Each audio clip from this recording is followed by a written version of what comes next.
Welcome along to this week's Racing Post Live in conjunction with the Betfair Exchange. Dave Orton back with you as ever for another fun Saturday ahead. Cheltenham well and truly on the horizon. Most of the horses running today might have Aintree in mind, but I'm going to liken it to a box of Quality Street. Some old favourites are indeed running. Our first race kicks off at Newbury. It's a veterans chase.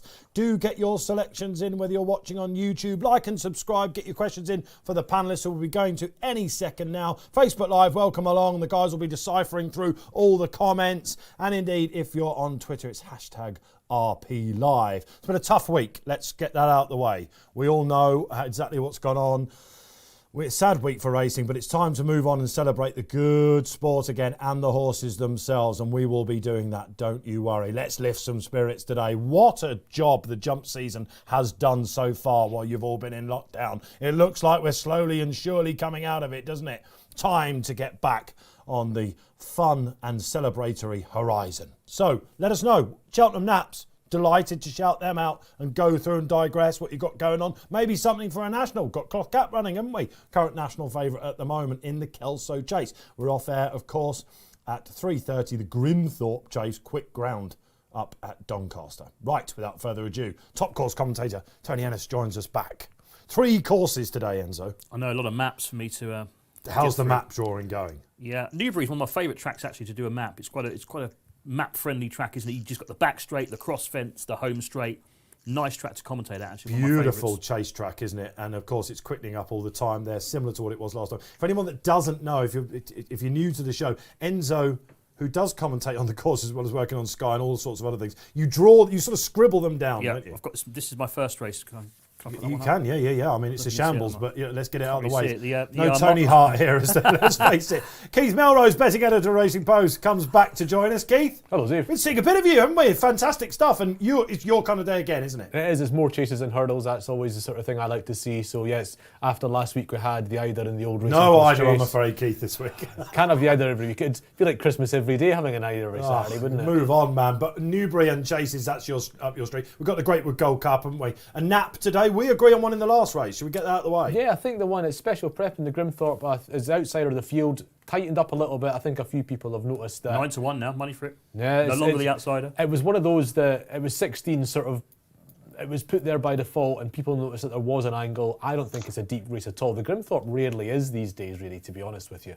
And just had a bit more of a chance than that price suggested. Getting into 9-1 now. That's getting on for a fair price, but as a horse I quite fancy. Yeah, I do like him as well. Canelo looks a bit short to me as well. Back for another Saturday in Dublin. Barry Orr joins us. Betfair's big hitter. How are we, Barry? Good afternoon, gentlemen. How are we all? Absolutely superb. We move into the month of March, Barry. We've done really well for the Borough 7 charity. We've done really well for the Injured Jockeys Fund. March is going to be all about Well Child, National Society for Sick Children, sponsored the Cheltenham Festival, the Gold Cup itself. Sir Anthony McCoy was recently made the ambassador for them. Feels right to be trying to get a few quid for them this March, doesn't it? Yeah, it really does. Yeah, happy to support that throughout the month of March. Like you said, we got, I think we won 1,200 quid last month for the Injured Jockeys Fund, so check on their way to them. No one from the Rob Burrows Foundation has got in touch with me yet either, so give them a little shake-up and we'll get a check out to them as well. But great day's racing today to look forward to, and kudos to Kelso for turning the Morebattle into a handicap. They've been justly rewarded with a great set of entries for that. You know, it's a race that's really been suffering over the last number of years, so I think that's a really positive move from that trek. They got serious field there. Great prize money at Kelso. We'll get a word about the idiosyncrasies of that track. There's a tongue twister already for me. We've got a social comment coming in. Let's get it up on the screen. Who opens? Thomas Irish, HD, regular contributor. Thomas, great to have you back on. Are you guys planning on doing the show for any of the days of Cheltenham? Ha ha ha! What do you think? You should ask. Funny you should ask. Every single day. We'll even be back on the Saturday for the Midlands National to decipher it. So yeah, this is the place to be. Well, there may not be any owners on track. There may not be the Raw. It will be happening here each and every day. We're going to really give it the big one for that. Do not worry. Barry will, of course, be showcasing the functionality of the exchange. Every single race he will be giving us a trade. If you're new to the exchange, you're going to learn plenty. Exactly what we should and shouldn't do. And if you're a pro, Barry always gives us something as well. So shall we get the first race up? It is a veterans chase. Said some old favourites like a Quality Street. Who's heading the market? Barry Orr.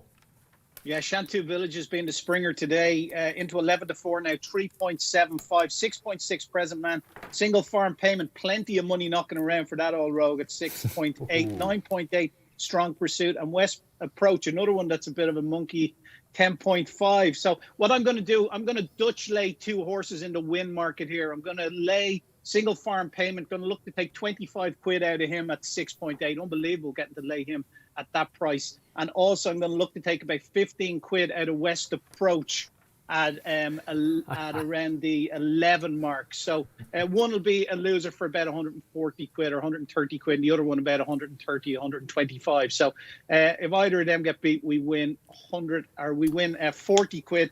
And the thinking behind that is plain and simple, lads. It's if you look at the data on the Betfair Exchange, single farm payments has been beaten at 12s on, 2s on twice, 5 to 2 on, 4s on, 4 to 9. Now, I know he's tumbled down in the weights and this is a veteran's chase, but it tells you a lot about his resolution. And West Approach the same. He's been trading at lows of evens, 2.52, 3s on, 9 to 4 on, 5 to 4 on throughout his career. So obviously question marks there, although they have been, consistent sort of horses. But I think just they travel well, they trade short, and they don't always find it off the bride. So happy to take them on in the win market. Oh, he's played a googly there, hasn't he, Well, Keith Melrose, in the first race? He's ruined my race a little bit, because one of the things I was most looking forward to, I fancy Present Man, but if he can't win, I was looking forward to an epic battle for second between West Approach and Single Farm Payment. Even fourth, it would be an epic battle, wouldn't it? It might be a battle for last. Well, exactly. It's just a battle to not finish where they're vying for, and if they jump the last together, now we can't win, can we? But we could only win if they jumped the last together with a race between them. It would have been great fun to watch, but now it won't be. Those 2 horses, they're well known for, I think I called them in the paper today, over-promisers. Well, yes, indeed. A single farm payment in particular is a very name. It's the Ultimate, wasn't it, a couple of years ago? That's the one that's really stuck on him. I backed him for the Ultimate when I was 12. He feels like he's been finding little in races since before I was in racing. This is the thing, you feel a bit sorry for them because they're now in veterans, so we've got some veteran rogues here, haven't we? But no, listen, in fairness to Single Farm Payment and West Approach, I could say the same about some of the horses you've been mentioning. Shantou Village has been one of the best backed horses of the entire weekend so far. Paul Keeley really keen on him. Yeah. Tom Segal as well, I think. Yes, Seagull's put him up as well. But that's... with these veterans chases, we like these horses and we know these horses because they know them warts and all. But we've got a horse here we've got a likeable veteran in this race. When's the last time he won? Present Man? No, not... Oh, right, you're going to... Present Man who does have a 1 next to his name in his form. Yeah, he won one of these races at Chepstow in October, and his record fresh is extremely good.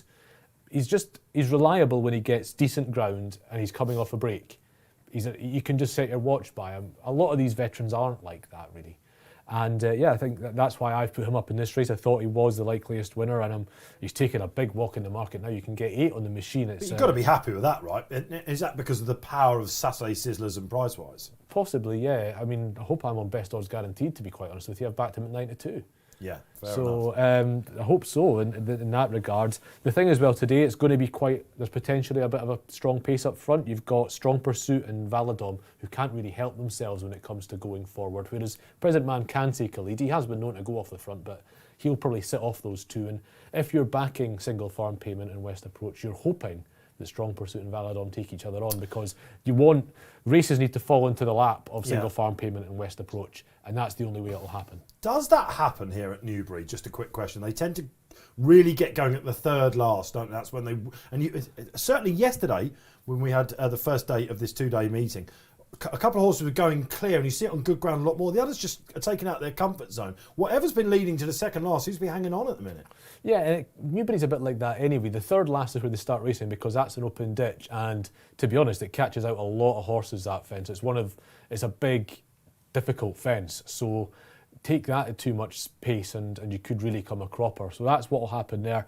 If you're brave or foolhardy, you can go for it, try and just close your eyes and hope you ping it. Yes. And the amount of ground you gain there could win you the race, and that's maybe what horses are doing there just now. It can be a lot like that. You mentioned the horse that I like, Strong Pursuit. If he is given even a little bit of peace up front, I think this is the race where he bounces back. Graham Rodway has been talking to me about this horse throughout the winter. He's napped him a couple of times. Just hasn't gone his way. I think maybe getting back on some better ground. He likes Newbury, and Philip Hobbs has won this race. Enzo, what do you like? Yeah, Strong Pursuit. I was quite strong on him that day at Sandown. He led the circuit, didn't he? And he just completely capitulated in the final lap. Just watched It would have him been drop slowly pudding-like away. ground, wouldn't it? And I don't know whether he really wants. Certainly handicapped to bounce back, isn't he? I think he'll do better today. Whether he'll win or not is another question. But the money has been unbelievable for Shantou Village, isn't it? How he's going off. So you must have jumped on that bandwagon. You're a bandwagon man. I'm a bandwagon man. Millie Woodacott is it the last Saturday she can claim 7, isn't it? Down to 5. This is her very last ride of the £7 claim, actually. It's the last ride. Yeah, she's got a lot of admirers this season, Keith. Well, I'm going to say I was a hipster on early because I was a big fan of Finger on the Switch through last season or a season ago. She was riding the horse, and you think £7 claimer you've never heard of riding the horse. You sort of, is that going to be a good thing? Is it going to be a bad thing? She rode Finger on the Switch very well and has just gone from strength to strength. She's a smashing jockey. The opposite of a bandwagon, of course. Once she'd ridden about 10 winners, you jumped on, started saying Millie's great. A stone and 10 though. He's getting from Present Man. It's a lot, isn't it? I think it is a lot. Yeah. With if you assume her £7 is free, Keeley points out that it's a £9 swing from Chepstow. Yeah, he's really, really keen on this. In fact, has he napped this? I think he has put it up his I think Saturday he has, yeah. I napped Present Man at the time, actually. I've since changed, not that I fancy Present Man any less. I've got a bit stronger on special prep. Hopefully this will be good fun then. Everything comes back safe and sound, and these veterans have their time to shine. 9 races for you here today on Racing Post Live. Welcome along if you're just joining us. Myself, Dave Orton, saddled up for the Saturday that's coming with Tony Ennis, Keith Melrose and Barry Orr. They're about to jump off. It looks like Shantou Village and Millie Woodacott. We'll let them get on with it, won't We've got 2 minutes yet. They're early, aren't they? You were pointing at the screen, man. I thought they were, I can't look at the clock as well. They're going too early. Sir Ivan, didn't he run 3rd in the final with this? This is the one you like, isn't it? I did like Sir Ivan yesterday when I looked at the race. Lorcan Murta. Have you changed your mind? Bandwagoning again? I'm bandwagon. I did like Sir Ivan, but he's got out to 10s. He's got out to 10s, Dave. He's 4-1 favourite. Yeah. First what price happened? up this race. I can't have him. I can't have him now, Barry. Should we talk about Harry Fry's stable? I don't want to say form. He has had a winner in the last fortnight, but after I spoke to him about Metier, it was when the Betfair hurdle was supposed to be on. He all went there. A lot of horses pulled up and weren't performing, and Metier's a key player, isn't he, in the Supreme? You'd like to see some green shoots, I think, wouldn't you? Possibly, yeah. I mean, you're looking at me like I'm mad. I mean, I think it was a thing, wasn't it? Harry Fry, the horses weren't running up to their ratings, etc. I've not checked closely enough with the Harry Fry form, to be quite honest with you. I will do that, in the next sort of week coming up. He's not running that many sort of offences at the moment that I'm seeing, so that's where I'm really digging into it and seeing what there is. But we can come on to stable form later when we talk about Cheltenham. There is a couple of angles for stable form I'm interested in. But the way Harry Fry's going, I mean, I'm not sure about Metier in the Supreme, although I do think Speed will win the race this year potentially because of. Appreciate it. Well, appreciate it. Yeah, Are you one of the appreciate it bashers? I would say so. Yeah. There's a lot of opposition to him, aren't there? There is, and the thing with him is he's one of those big strapping chasing types, and Ruby Walsh would have done what he did on Champagne Fever to try and win the Supreme this year. I'm not sure Townend's quite got Walsh's neck. He had a lead when he won at Christmas, and he was so impressive, and he didn't last time at the Dublin Festival. I think he's being knocked unfairly. What do you think? Let us know. But they are just about off then for the first race here of 9 Racing Post Live. Over to Tony Ennis to call the 3-mile-2 Veterans Chase. Thank you, Dave. Yeah, Harry Fry's last 6 runners, 5th place, the best he's managed. So he is out of form a bit. They're often racing. Strong Pursuit just niggled along early. This is the Veterans Handicap Chase. Leg 3 of the series, 3¼ miles. They'll take 21 fences, just under 2 circuits. Valadom at the lead. At the first in front, a very bad job by West Approach there. What happened to him? He's already sulking. Yeah, he could be in a bad mood, couldn't he? Well, this might settle down. I'm not sure they can keep this pace up. Valadom's taking the lead, though. Shantou Village has settled 1 from last. Again, deliberate, wasn't he? West Approach there. I don't like Strong Pursuit either, guys. He's not had a cut at all, Strong Pursuit's not enjoying himself. He missed the break a little, didn't he? He was sort of up there to lead, and then he was caught on heels a little bit as the tape went up, and I don't know if it's affected him. He's sulking, I think, Strong Pursuit. Valadom's in front at this stage anyway, leading up to Single Farm Payment. They head towards the next. Another plain fence over on the far side. A bit wider is Present Man. He's fairly handy. Just off the pace then, we have the King's Writ. Over that one from further back, Sizing Cadelco. Sir Ivan's kept wide. Then the hot favourite, Shantou Village, was really well back near the off. is just in behind for Millie Wanacott, and the gap to West Approach is trailing still at this stage. I'd be happy with Valadon, Barry, because Strong Pursuit was supposed to be taking him on. He's getting a freebie. Does the Exchange like him? Yeah, he's 11 on the Exchange now. The Big Drifter West Approach went out to 25 off the back of him and what happened there at the first 5.8 single farm payment has come in a little bit more prominent than usual for him.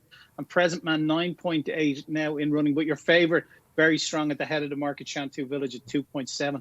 With Millie Wanacott with about 6 or 7 ahead of her. Keith Melrose bring you in as they prepare to go into the home straight for the first time. Cross-fence. You've got to be... Oh, I love the cross-fence. It's 5 out of Newbury. We absolutely love it. It's a great sight. First two. Oh, favourite's gone! Oh, the Shantou Village has gone unseated. Go down as an unseat. Unbelievable. Hit the cross-fence and she's out the side. Oh, that's your Millie. £2 less next time, Millie. Well, indeed, yeah, £5 absolutely. claim. So the famous cross-fence has its first Absolute departure. scenes. Now, the race has settled down a little bit. They basically went hard, and a lot of the time you'll hear, and Ed's obviously being a commentator, a lot of times commentators comment after a fence, or they're going quite hard through it, but races tend to take maybe 3 fences sometimes just to calm down, and this race has now. They've settled into a pecking order. Valadom's got the lead out front. Present Man sitting second. This race is now established and is going to hopefully stay like this for another half circuit until horses start moving. Single farm payment. Could he have his day? He must be favourite, I'd imagine, in the run now, is he? Is he always favourite in the run? Barry, how's the market reacted? He's already fading short. You can lay him at 5-2 in running. That's robbing money. I suppose it is, isn't it? He just doesn't win single farm payment. Could this be his big day? Johnny Burt will be hoping so. He's on the inside. You've got to be happy with Present Man. Just keeping tabs on the leader, going nicely. Typical Bryony ride. Yeah, and he's such a lovely lengthy horse as well. He's jumping really well in second. Valadom's far enough in front that no matter what he does isn't going to really affect Present Man. He's sitting at the head of the pack, and yeah, Bryony's got A1 position, I think. A1 position then for Bryony. For us, let's go back to Tony Ennis as they go over the water jump. They've got a circuit left. Yeah, I think I've stuck with Sir Ivan. I've been happy at this stage. He's going all right, isn't he? Jumped the water well. That was fence number 11, Dave, of the 21s. They're going to now turn past the winning line. They'll swing left-handed and take towards the back, straight towards their starting point. They'll take fence number 12, which was their first. So Valadom's enjoying himself in front, 3 lengths clear to Present Man in second place. Single farm payment on the inside in third. King's Writ is now in a close-up fourth. Sir Ivan's travelling all right just behind. Strong Pursuit back into it after a sulky start. Then comes Sizing Cadelco. Talking of sulkers, West Approach is suddenly getting into it as well on the outside. Having jumped the water badly as well. Yeah, well, he's a horse that just stays, isn't it? I've seen him do this a couple of times this season. He sort of kids you into thinking he might be on a going day, and just hasn't been for him. But maybe this better ground will perk him up. Strong Pursuit. He's last of all now. Yeah, he's last Strong of all. Pursuit looks like he's had enough. Oh, mistake from single farm payment there. There we go. Just when it looked like he might have to go about his business. The farm payment not so good. But Valadon is still in a really good rhythm, isn't he? He's Present really Man's gone back, Keith. I think he's got him. I think he's not having fun today. He's all of a sudden just dropped the bridle, or something's awry there. Yeah, Present Man not happy, Brian. Normally he's very handy, isn't he, at this stage, but he's dropped back to 6. Strong Pursuit not happy either. Sizing Cadelco's dropped back a bit. The King's Writ is one I didn't really consider. He's going all right in second place. Sir Ivan is creeping ever closer, going really well for Lorcan Murter, and Harry Fry into third place. Present Man's next, then Single Farm from Sizing Cadelco, Strong Pursuit, and West Approach still just about in touch, but not enjoying life. Still leader, this Gray, he's jumped well so far. Yeah, is it 6 out, I think, isn't it, Barry? Yeah, he's 2.84 Velodrome. Yeah. He's a doubtful stayer, though. Sir Ivan into 288. He's your favourite now in running. Yeah, I would love to see Sir Ivan win because you selected it last night and you've jumped off the bandwagon. Well, we're out to 4s, out to 10s. I'll tell you what, Strong Pursuit is trying to come back into this as well. No, surely not. Here comes the cross fence then, Ends. I thought Single Farm Payment looks like he's struggling a bit, isn't he? Valadom's going really well in front, leads by 3 lengths. The cross fence, which caught out Shantou Village on the first circuit, is next. Valadom jumping like a buck so far. Here he is, 5 clear. Oh, he's another big one. Good jump by Sir Ivan. One in front that'll even money. Sir Ivan's going well. well. Doubtful stare. I think your money's in the bank, Barry. That was a great play because West Approach and Single Farm Payment had a little salt. Now he's running on again. Now he knows the race is over. Looks a 3-horse race, doesn't it? It looks like Valadom, the King's Writ, or Sir Ivan at this stage. But at the moment, the leader's got a good break. Setting sail. Yeah, he's setting sail a little bit. He's committed now, isn't he? I like this though because either if you're scared of not staying, the worst thing you can do is steady up. I totally agree. Totally give the closers a chance. He's jumped that well. That was the. He stays or he doesn't. If he stays, he wins. And if he doesn't stay, well, he was never going to stay anyway. If he stays, he wins. Absolutely. we all stay, we might win. Well, if Sir Ivan then, could he be Ivan's the going one? all right still, isn't he? Sir Ivan's still moving nicely into go. second. Here he comes. The King's Writ back in third. Sizing Kadelka plugging on. 5-2 on Sir Ivan. He's not finding a great deal. Yeah, Sir Ivan's coming to Valadon get Valadon, looks isn't like he? he's looking tired. Oh, the Ivan, here he comes. 107. Stick Sir to your Ivan. guns, stick to your guns. Sir Ivan's You gone can't clear. keep a good man down, Harry Fry. Valadon in second, the King's Writ back in third. They're clear from Sizing Kadelko, and it is now Sir Ivan King's Writ at second the favourite final now. fence. What's happening though? The Valadon's trying to come back. The King's Writ's in the mix as well. Sir Ivan, I thought he put it to bed. He's in front. Now he's got exciting. he was only doing what he needed to. Valadon, he's going to win it now, isn't he? only He doing is enough, Sir isn't he? Ivan. He's going to win it for Aye. Lorcan Murta. Harry Fry, after 5 unplaced horses, he bags a winner. Second, Valadon. Third, the King's Writ, who ran well for Kaylee Woolacott. They were clear of Sizing Kadelka, I think, in fourth. There's been a real curse on this show, I have to say. Every time we say a horse is going well in a jumps race, something goes wrong when it comes under pressure or, rider falls off. And that was the case with Shantou Village, wasn't it? And the race totally changed complexion, our opener. And we also said beforehand, well, I'm not sure about the former Harry Fry's day, but Harry, get the check in the post. The curse was the best thing we could have done for you. He's absolutely bounced through that race. Is he the only one, Keith, that's run his race, really? Bar Valadon. Oh, I think you've got to say the King's Writ has. He's an admirable horse. The reason I didn't really consider him too much was because he's been running very well, but in lesser races, and now his mark's up a little bit, and he's in against these veterans races. You're not going to get massively exposed horses, but they're also fairly competitive. You're not. If you're half a stone ahead of your mark, you're going to win one. But you still get a lot of informed horses. They're still Class 2, so I just felt it would be a bit warm for him. It looks like it was. But yeah, Valadon, the thing with Valadon is, I'm not sure he didn't get home. I mean, Sir Ivan... You have to say he stared there. Probably, although Sir Ivan was only doing the least he could to win that That's race. probably right. But another good word for Lorcan Murta, who's gone down to Harry Fry as a conditional there this year.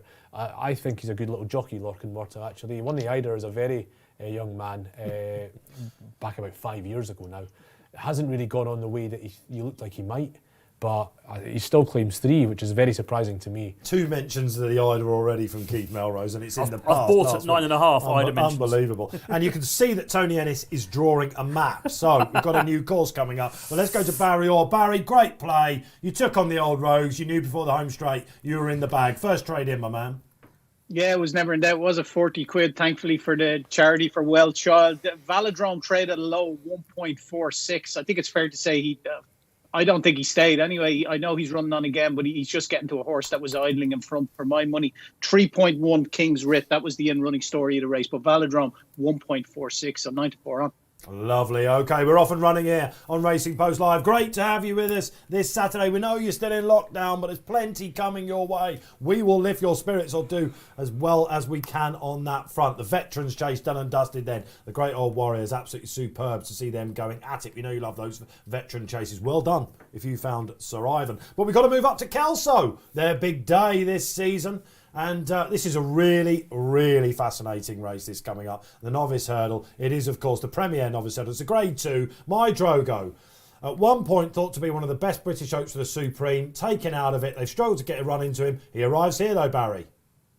Yeah, he was a 7-4 chance when we first went up with this race. He's now 3.35, so a little over 9-4. 4.6 Any News has been the springer in the race. 5.5 Lucky One, Bareback Jack 7.4 and 13 Bar. Even that Do Your Job would have a chance here. I was going to lay My Drogo, but it's just getting to a price now where I think he's more becoming a backable price than a lame price. So I just might leave him. If he was to come into maybe 298 around, just sub 2-1 around that mark, I'll lay him. But I'm just going to be a watch and brief with him for now. I thought Any News top rated in the race. Thought he had a big chance, gave £6 to make me a believer in Cheltenham that day. I thought Bareback Jack, who's unbeaten over hurls, I thought he had a big chance. And I also thought that the horse of Tom Scudamore's horse with Brendan Pelham to play Do Your Job, I thought that had a bit of a chance as well. That was my thinking about taking on My Drogo. Although they've always said he wasn't a Cheltenham horse, I just thought, if he was as talented as they thought he was, that maybe they would have to go to the Supreme. But yeah, I'm just going to watch a brief for now. If he goes sub 2-1, I'll look to take 50 quid out of him, but not at anything bigger than that. Well, thanks, Barry. Listen, great time to reference safe gambling out there. Sorry, MO on this show. You don't have to play every race. Don't play every race. And this is a classic example, guys, isn't it, of where we really ought to learn a bit more from this. My Drogo is a horse that after he won at the Kennel Gate, Keith, lots of talk about him being the Skelton's best horse they've had, maybe ever. And And will he be the one that could serve it up to the Mullins Battalion in the Supreme? They couldn't get him out in the Sydney Banks at Huntingdon. They were hoping to run him in that. They didn't go to Market Race and they didn't fancy the ground there. He comes back here, no Cheltenham obviously. Is he a horse that you've got a lot of time for? Yes, but I don't think he's a 2-miler. Well, this is 2 mile 2 and a bit, isn't it? But they after he won at the Kennel Gate, they started talking about him being, maybe a 2.5 mile. He had Soaring Glory behind him in third that day. Did indeed. Whether that was quite the Soaring Glory that we saw at Newbury is open to debate. Well, it's not. He's a better horse now, Soaring Glory.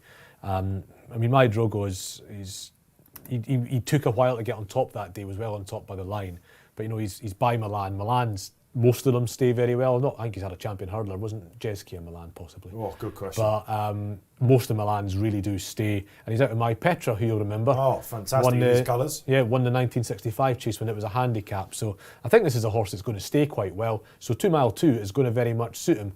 And Kelso, there's a lot of running to do up that straight at Kelso. So sharp track, but quite a stiff running, isn't it? Yeah, it's only in the last, I've got this wrong before, but it's only in the last 200 metres where it just starts to really pick up. Yeah. It's the back straight's quite downhill. It's not that far around, is it? When I went, I was surprised. It's only about a mile and a furlong, I think, isn't it? The hurdles track very much so. They run. There's a very big difference between the hurdles track. You could just about hit a 7-iron between the hurdles track and the chase track, really. It's a big gap between the two. It's probably more than a 7-iron, to be honest. But the hurdles track is a bit of a speedway, and it does tend to really suit horses that race prominently. Chase track, maybe not quite so much, but a lot can change after the last because it's basically about 20 yards after the last. There's a bit of a climb to the line. A little bit like, well, it's not as hilly as Sedgefield, but Sedgefield's a bit the same. The straight's downhill until that last 100, 200 yards when it kicks right up at the end, and that's when things can change. Do you think he wins this? I think so. I was ready. I looked at him, and the Racing Postcards ordered them by price, and I saw the price of him yesterday and thought, he'll just win this, won't he? He's a good horse. But I looked down. Any News is a horse I've got a lot of time for. Same here. Lucky One's a horse I've got quite a bit of time for. So at the prices now, there's about 9 to 4 on the machine. That is a price I would probably back him at, to be honest. He should win this race. I wasn't mad keen on backing him at 6 to 4. I would back him at 9 to 4. So like Barry, absolutely. Looking to lay him now, I think he's become a backable price. Yes. Enzo, just quickly, I'm on Any News. Loved his Cheltenham one last time. Just outstayed up the hill there. This better ground. Neil Martin, I've got a lot of time for this horse. I'm disappointed at Bareback Jack's running here. And you're going to say, well, why aren't you backing him, though? Because I thought he could have been a bit of a springer in the Supreme. But he's been, I don't know. This he was impressive, wasn't he, at Musselburgh last time? Yes, and I wondered whether him and Lucky One might, and Do Your Job, might be a bit of a pace duel up front. So it was Any News for me. I think it tees up perfectly. Yeah, I think I went with my Drogo last night. I'm not going to change my mind again after Sir Ivan. I think he is the best horse in the race, potentially, as Keith was saying. Probably does want 2.5 in time, if not now. I think he'll be okay. I think there'll be speed enough, and it will set the race up for him. He'll just outstay them, I think. So Drogo. let's have a look at some previous winners of this race to tell you. Okay, It's a very mixed bag, actually. Rouge Vif won it a couple of years Well, we ago. can talk about him later if you like, because I think he Clever might Cookie, run well. Le President. Yeah, mainly sort of. Captain Conan got beaten this race by the Venetia, obviously the Lucinda Russell horse, whose name I've forgotten. Tap Night? Tap Night, that's the chap. Yeah, so Captain Conan, usual Captain Conan, we talk about horses that don't find an awful lot, and he was a 2-miler who possibly couldn't breathe or was soft. Shorties can get turned over at this meeting, Keith, can't they? Nichols, he's got some good runners up there mostly today. in the old Morebattle when it was a getaway conditioned trump, race. yes, indeed. Zenar was one of the most famous short price reversals there's ever been, really, or certainly in recent times. 8's on, was he, or something? 14's on. 14's on. Ridiculous. 14's on. That's a mad. What beat him? Do you remember? What world are we living in? QB2 beat him. Yeah, go on, Barry. Dave, you were fancy Bareback Jack. You thought him had a nightside chance in the Supreme. Surely you must be giving it a chance here. Do you know what? He's a fascinating horse. I'm disappointed he's running here because I thought on a line through third time lucky that he could have been a flyer in the Supreme. But I just think, two things put me off, Barry, on this. Natural front runner was the quote from McCain, and I think there are others in here. Lucky One in a hood when he hosed up last time and showed his true colours. Looks like he's going to try and go from the front. It'll be interesting to see if Cobden can hold So Lucky I don't One. like him for this race, Barry. That's it. So I'm jumped off. So and I'm disappointed to see he's here. They are off. Tony Ennis. Yes, the Premier Novices Hurdle, a Grade 2, a Class 1, the classiest race on the card, 2.25 miles. They're going to take a total of 10 flights. The first comes up very quickly. Lucky One, as expected, is the first to show from Do Your Job, is going to race in second place. Bareback Jack is just going to drop in behind. Will he enjoy being ridden with restraint? He's taking a little bit of a grip. Behind those is Any News on the inside. Wider out, you'll find Castle Russian in Trevor Hemming's colours, and held up is the outsider, All Right Sunshine, and My Drogo, put to sleep at the back as well by Harry Skelton. Jumped that one nicely at the tail. Lovely big horse, isn't he, My Drogo? He'll be a chaser next year. Absolutely. When he won at Newbury, it was a massive price because Finta Sacra was in the race. Big talking that horse. blew out. That form hasn't worked out. The third of Harry Whittington's ran yesterday at Newbury. I can't remember the name. Scorpion horse. It ran terribly, basically. But Scorpion turned terribly, did it? Funnily enough. Was it quite a mark? Was it? No. I'll find the horse. But the form hasn't really worked out. But it's all about substance with this horse, isn't it? He looks like he looks big. When he won at the Kennel Gate at Ascot, he was morning line favourite. Went all the way out to a big price. So just like that about him, he defies the market. This horse. So it's all about what's to come. 22 in Newbury in running, and he traded at 13 in Ascot in running as well. His Betfair SP was essentially 12 that day, though. So I'm surprised he didn't go bigger, to be quite honest with you, at Ascot, the way he shaped. There you go. So this is a horse I think probably has taken a little bit by surprise, but the quotes and the vibes afterwards that this is a special horse, and Team Skelton cannot do a lot wrong this year, can they? Okay, back we go. We're in the home straight for the first time. So you've got to see Lucky One has got his own way up front. He has, hasn't he? But he has been a little bit more settled than you'd have thought. Like when Canton, he just got loose, whereas the Hood seems to have calmed. Cobden can do what he likes here because of the Hood, I think. He beat one. I'm trying to remember what Lucky One beat. Oh, it was Natural History, wasn't it? Of course, has come out and won a handicap at Plumpton since, albeit on some slightly better ground. So there is a bit of substance to that form. Yeah, he's a fancy for the Imperial Cup, isn't he? That horse, Natural History. Right, Lucky One, couple of lengths clear to Do Your Job. Bareback Jack's in fourth. All Right Sunshine is towards the back of the field. My Drogo in rear. Castle Russian is kept wide as they raced past the winner. Just get the impression that Bareback Jack wants to go a bit quicker than Brian Hughes will allow him at the moment. He's racing in fourth place. Any News is going nicely, isn't he, on the inside in third? He's got a nice position. He's a lovely horse, Any News, you know. He's such a nice horse. I thought he might have won the Winter Novices Hurdle at Sandon. He got pulled out, I think. No, he's a horse I've got a lot of time for. Racing Post Ratings guru Sam Walker put him up at 50s for the Supreme. Well, I don't think he'll run, but that's the problem about this meeting, isn't it? If something wins really impressively, you're going to be tempted, but it's 2 weeks away. Yeah, but it's not the done thing anymore. But you can, I mean, if he wins this very well, you want to run him at Cheltenham. We've got other horses like the Shunter that's running, of course. He's favourite for a couple of handicaps at Cheltenham, pretty much. My Drogo he just bumped his way past Castle Russian there. See Harry he wants to look, doesn't he? He wants to look at the we lose Any News. Any News is gone. Any News on seats. I didn't see that, but it was totally independent. It was getting a bit messy on the outside. Messy on the outside, and that was independent, you say, on the inside. Separate incident. As we talked about, the back straight of Kelso was very much downhill. So what Harry Skelton's probably done with My Drogo is pulled him out just to let him freewheel down that hill to get into a position he has now without any effort, really. But Sean Quinlan didn't want him to get out, did he? He was trying to keep him in on Castle Russian, who's now dropped away. Bareback Jack's in fourth, and struggling at the back is All Right Sunshine. Still Lucky One in front, but you'd have to say... I think he might win this Lucky One, you know. The Drogo, I think, is going well, isn't he, on the outer? In behind. We'll see. On there, My Drogo. Between them, Do Your Job is still there as well. It looks a three-quartered affair around the home turn. You would think so, unless Hughes picks up really strongly. Yeah. I think the Drogo's going well, but so too is Do Your Job for Brendan Power in the centre. Bareback Jack starts to run on. Lucky One, a few distress signs. Then comes Castle Russian. 11-4. He's gone backwards very Do Your quickly. Job's last off the bridle. He's last off the bridle, this Do Your Job. Do Your Job has the lead, as you say. Oh, yeah, okay. The Drogo's right with him now, okay, one left then. Do Your Job. I think My Drogo's coming to challenge strong. He's gone on now, the Drogo. He's gone clear.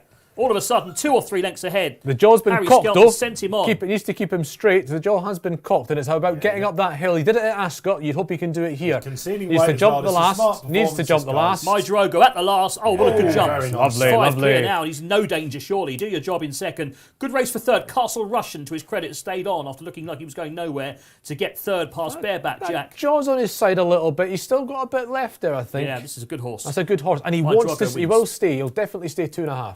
Right, fantastic. My Drogo is back in, of course, the Grade 2 Premier Novice Hurdle at Kelso. Great prize money today at Kelso, and have been rewarded by a potential star. I think we can say that. Barry, before we go down the panel and see what we make of that, we've got a feature race coming up at Newbury as well. You said, I could hear you around about in between the last couple. He went heavily odds on. Yeah, he did. He had 2 out. He went 5-2 on. It was 11-4. The runner-up. Do Your Job. Do Your Job hit a low of 204. That was the only noticeable in running bet in the race. And no anti-post quotes for the winners. He's not the winner. He's not entered in any. But do you go for the top novices or is it the Mersey novices, the 2.5 mile race? It's all about Aintree. Aintree, isn't it? Yeah, he loves Aintree, doesn't he? I'd go 2.5 looking at that. You have to, don't you? Yeah. But he might be one of these horses that if he works so well at home, they go, oh, he must be a 2-miler. But I think the skeletons are brighter than that. There was a race-winning move, Enzo, as well, wasn't there? Yep. Just as Any News got caught out, independent error on the inside. Strange, a little isn't bit. it? Yeah, Castle Rushen was on his outer, wasn't he? And you see Harry Skelton was trying to get out underneath Sean Quinlan, and Sean Quinlan was just trying to keep him in, but he sort of pushed his way through. And then just as we were noticing that's when we lost the second favourite down on the inside. I'm not sure what happened in News. I didn't see the incident, I'm afraid. I think it's the Mersey, isn't it? It's the Mersey, it's called. Yeah, it's the one Pedlar's Cross one. At the Grand National Meeting is the race that we're punting out from Idrogo. And Long Street at Aintree will almost certainly suit him. He needs to get up. I think he needs a bit of time to unfurl this horse, and that's what he'll get. It's a nice trial, that, isn't it? I can't remember the horse of Malcolm Jefferson's, the late Malcolm Jefferson's that won this race quite years ago, and it went to Andrew and won on the bridle. I'll try and remember it. But this has been used as a prep for that race, and he's a special horse, isn't he?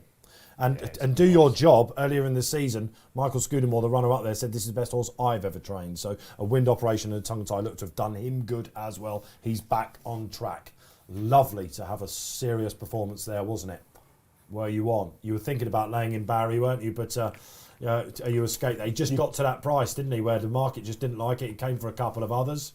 We've seen a special one. I'll tell you what, could he be running in the Marsh next season over fences? That's going to be the race for him, isn't it?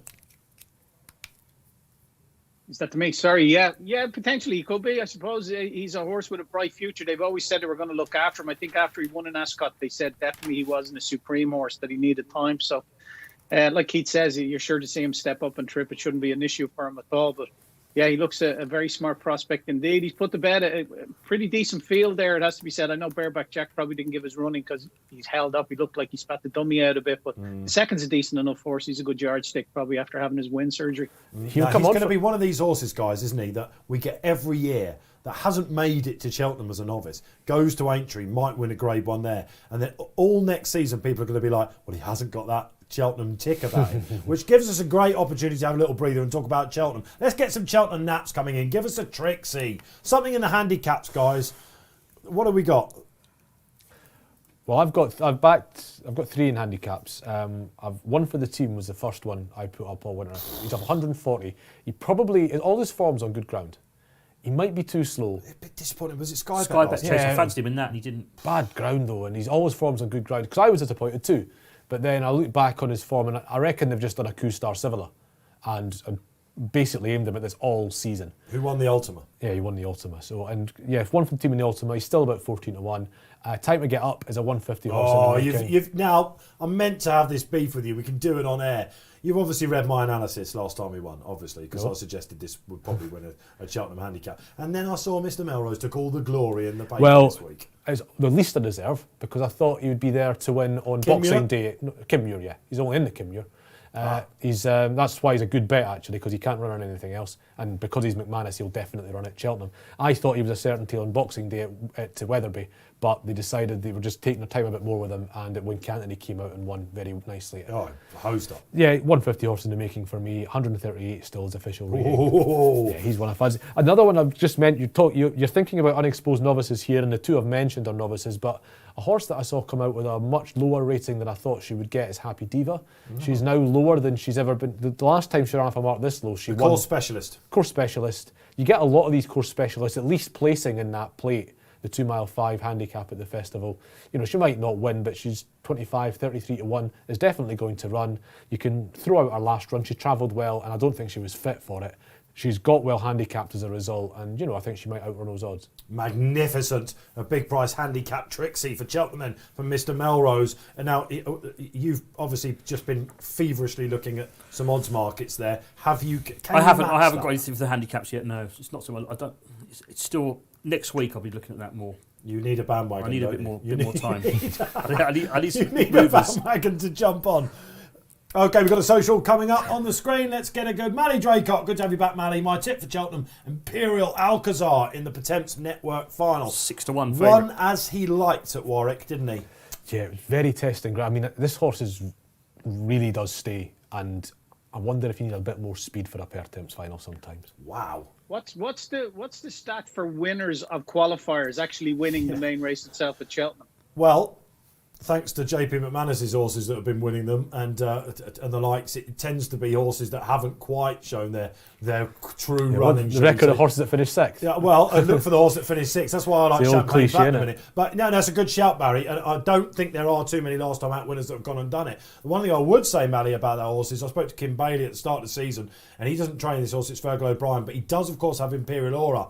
And we did a show with Kim when Imperial Aura was running. Imperial Aura, because I remember at Haydock came back. Kim said they love this horse. They're really keen about him. It didn't go right at Haydock, but Kim napped him that day. It came good. I think this is a horse that should be running graded races later on, probably. Yeah, he's currently, the way he is on his development path, in between probably handicaps and graded races at the moment.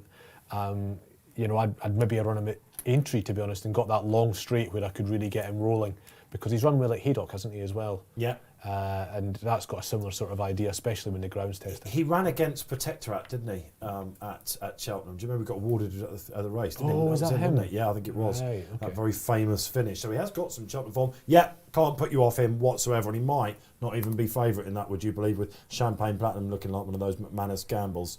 OK, we've got to move on. It's the Great Wood Gold Cup coming up. Absolutely loving this race. Been gambles all over the place since the market came up, Barry. Some horses that have been waiting for this good ground. It's been a Paul Nicholls benefit, Betfair ambassador. He's going for a 6 win in the last 10 years. Can he pull it off with Grand Sancy? Yeah, 6 in the last 10 and 10 overall. Actually, he's going for his 10th win in the race. Killer Clown, though, is very strong at the head of the market at 5.8. Grand Sancy, who was favourite in the anti-post market, is out to 7.8 now, quite friendless. Pistol Whip has been the real springer, was as high as 21 and 20 to 1. He's into 8 now, 9.0, and he's very strong at that for Nico de Boinville. I'm going to back Grand Sancy. I just thought off the back of a break is what he wants. He wants decent ground as well. He disappointed last day. They probably backed him up a bit too soon after Chepstow.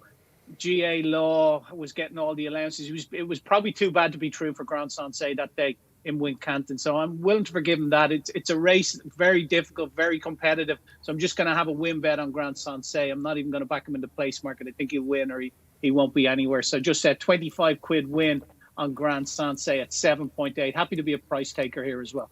Happy days then, going with Nicholls. And yeah, no, this is a race that he's farmed, isn't it, Keith? When you looked at this, I thought Grand Sancy would be favourite. I'm surprised he's not.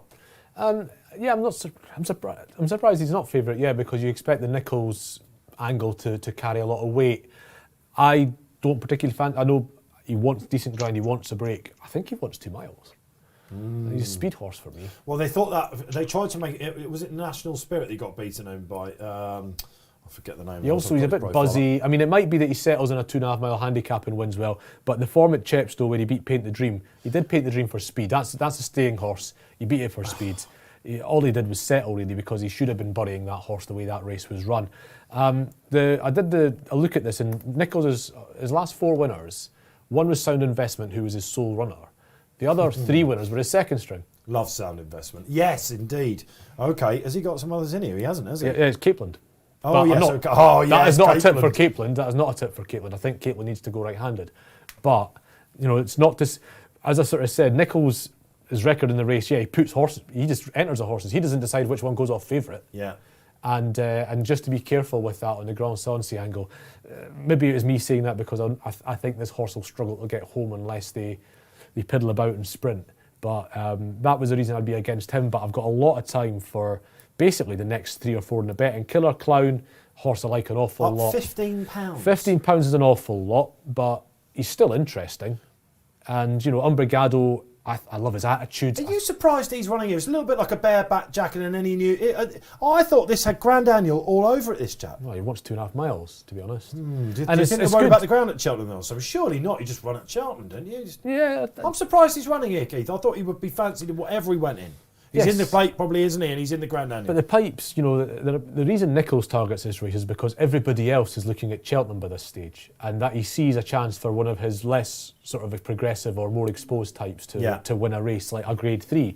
And, the pipes are canny as well, and David's almost certainly put Umbrigado... You don't say. Well, yes. They're not the all-conquering force they were when we were younger, but they can still plot one better than most. He has had a good season, Dave. He has. The right horses are, he's going to have a couple of Cheltenham winners, I reckon.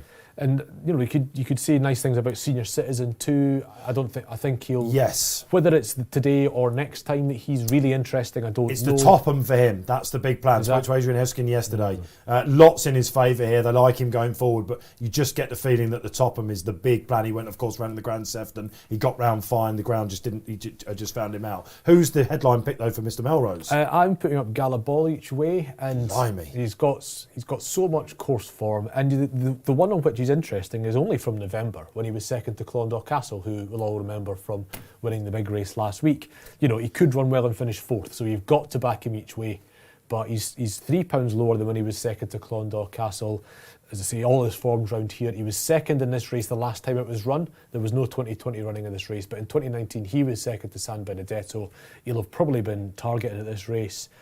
He's basically had exactly the same season as he would have had last year, so you can assume they've not been held up. This will have been the aim. I'm not, as I say, he could run well and finish fourth. So do make sure that you back him each way, but that's exactly what I've done. Back class then for Mr. Melrose. 3 months back class only. Well, fair enough. He's an 11-year-old, isn't he? Yeah, but form in this race. Enzo. I went with Grand Sonsi. I've got to stick with it. I'm just looking at the selection I sent yesterday. Sir Ivan Mydrogo. What a start! If only I'd played these. So Ivan stays in training, by the way. Just had a quote come in. They're going to aim him at the veteran chases at the final at Sandown next season. Yeah, he won well, didn't he? I've gone Grand Sonsi. I'd take Keith's point about maybe better down at 2 miles, but I think he might be able to get home today. Killer Clown, it's a big hike, isn't it? We were here when he won on Boxing Day. He looked really good, but £15. I've spoken to Emerleville about this also, and they were happy that he was going to get into some of the better handicaps. So this has been. They like him a lot, don't they? They like him an awful lot. Yeah, she is having a very good second half of the season. She was unlucky yesterday, the horse Hoi Polloi, who felt the last. Looked like he was still in the mix. And what about the thing that won the second race, Hawkwell or whatever it was? Where's that come from over fences? It absolutely hosed up. I like another crick here who saw the back of ASO and 2 for Gold, who we're going to see in the handicap, of course, up in the Premier Chase, of course, at Kelso. So I thought he ran really well. He's come back off a layoff for Noel Williams. He wants this ground. He's a course and distance winner. He's got no weight on his back. A reproduction of his last run. I'm happy with him. Let's go to Barry and have a market update then after we've said our selections. Whereabouts is Killer Clown now, Barry? Yeah, he's 6.4, but it's a wide open contest. The market reflects that. Grand Sanse 8.2, Umbrigado 8.2, 8.6 Senior Citizen, Pistol Whip, probably the best backed horse in the race is 8.6, 9.6 Another Creek, and 15 Bar. So, yeah, it looks really competitive. They are coming out onto the course then. Thanks, Barry. Or it looks like Gold Present's going to be held up out the back. He's got a bit to answer as well. Who's going to line up up front? The Big Bite, we haven't mentioned him. Come back to form this season for Henry Oliver. He's a big price, isn't he, the Big Bite? I mean, he's a Scorpion and he has got a high head carriage, so you would definitely want that place insurance behind you if you backed him. But on his form, he shouldn't be that big. He can travel well, can't he? Doncaster, I think, is more of his track. Well, it seems to be Donny where he's shone, isn't it? Yeah, I got called there once. Didn't jump well, but he still won. Okay. Yes, was that in fact. We've got some socials coming on the screen. I'm told by Rob Lee and Matthias Livingston. Did I get that right? Matthias Livingston, fantastic. Senior Citizen and Pistol Whip. You're on a couple of buzzers there. And Declan Umbrigado all the way for Team Pipe.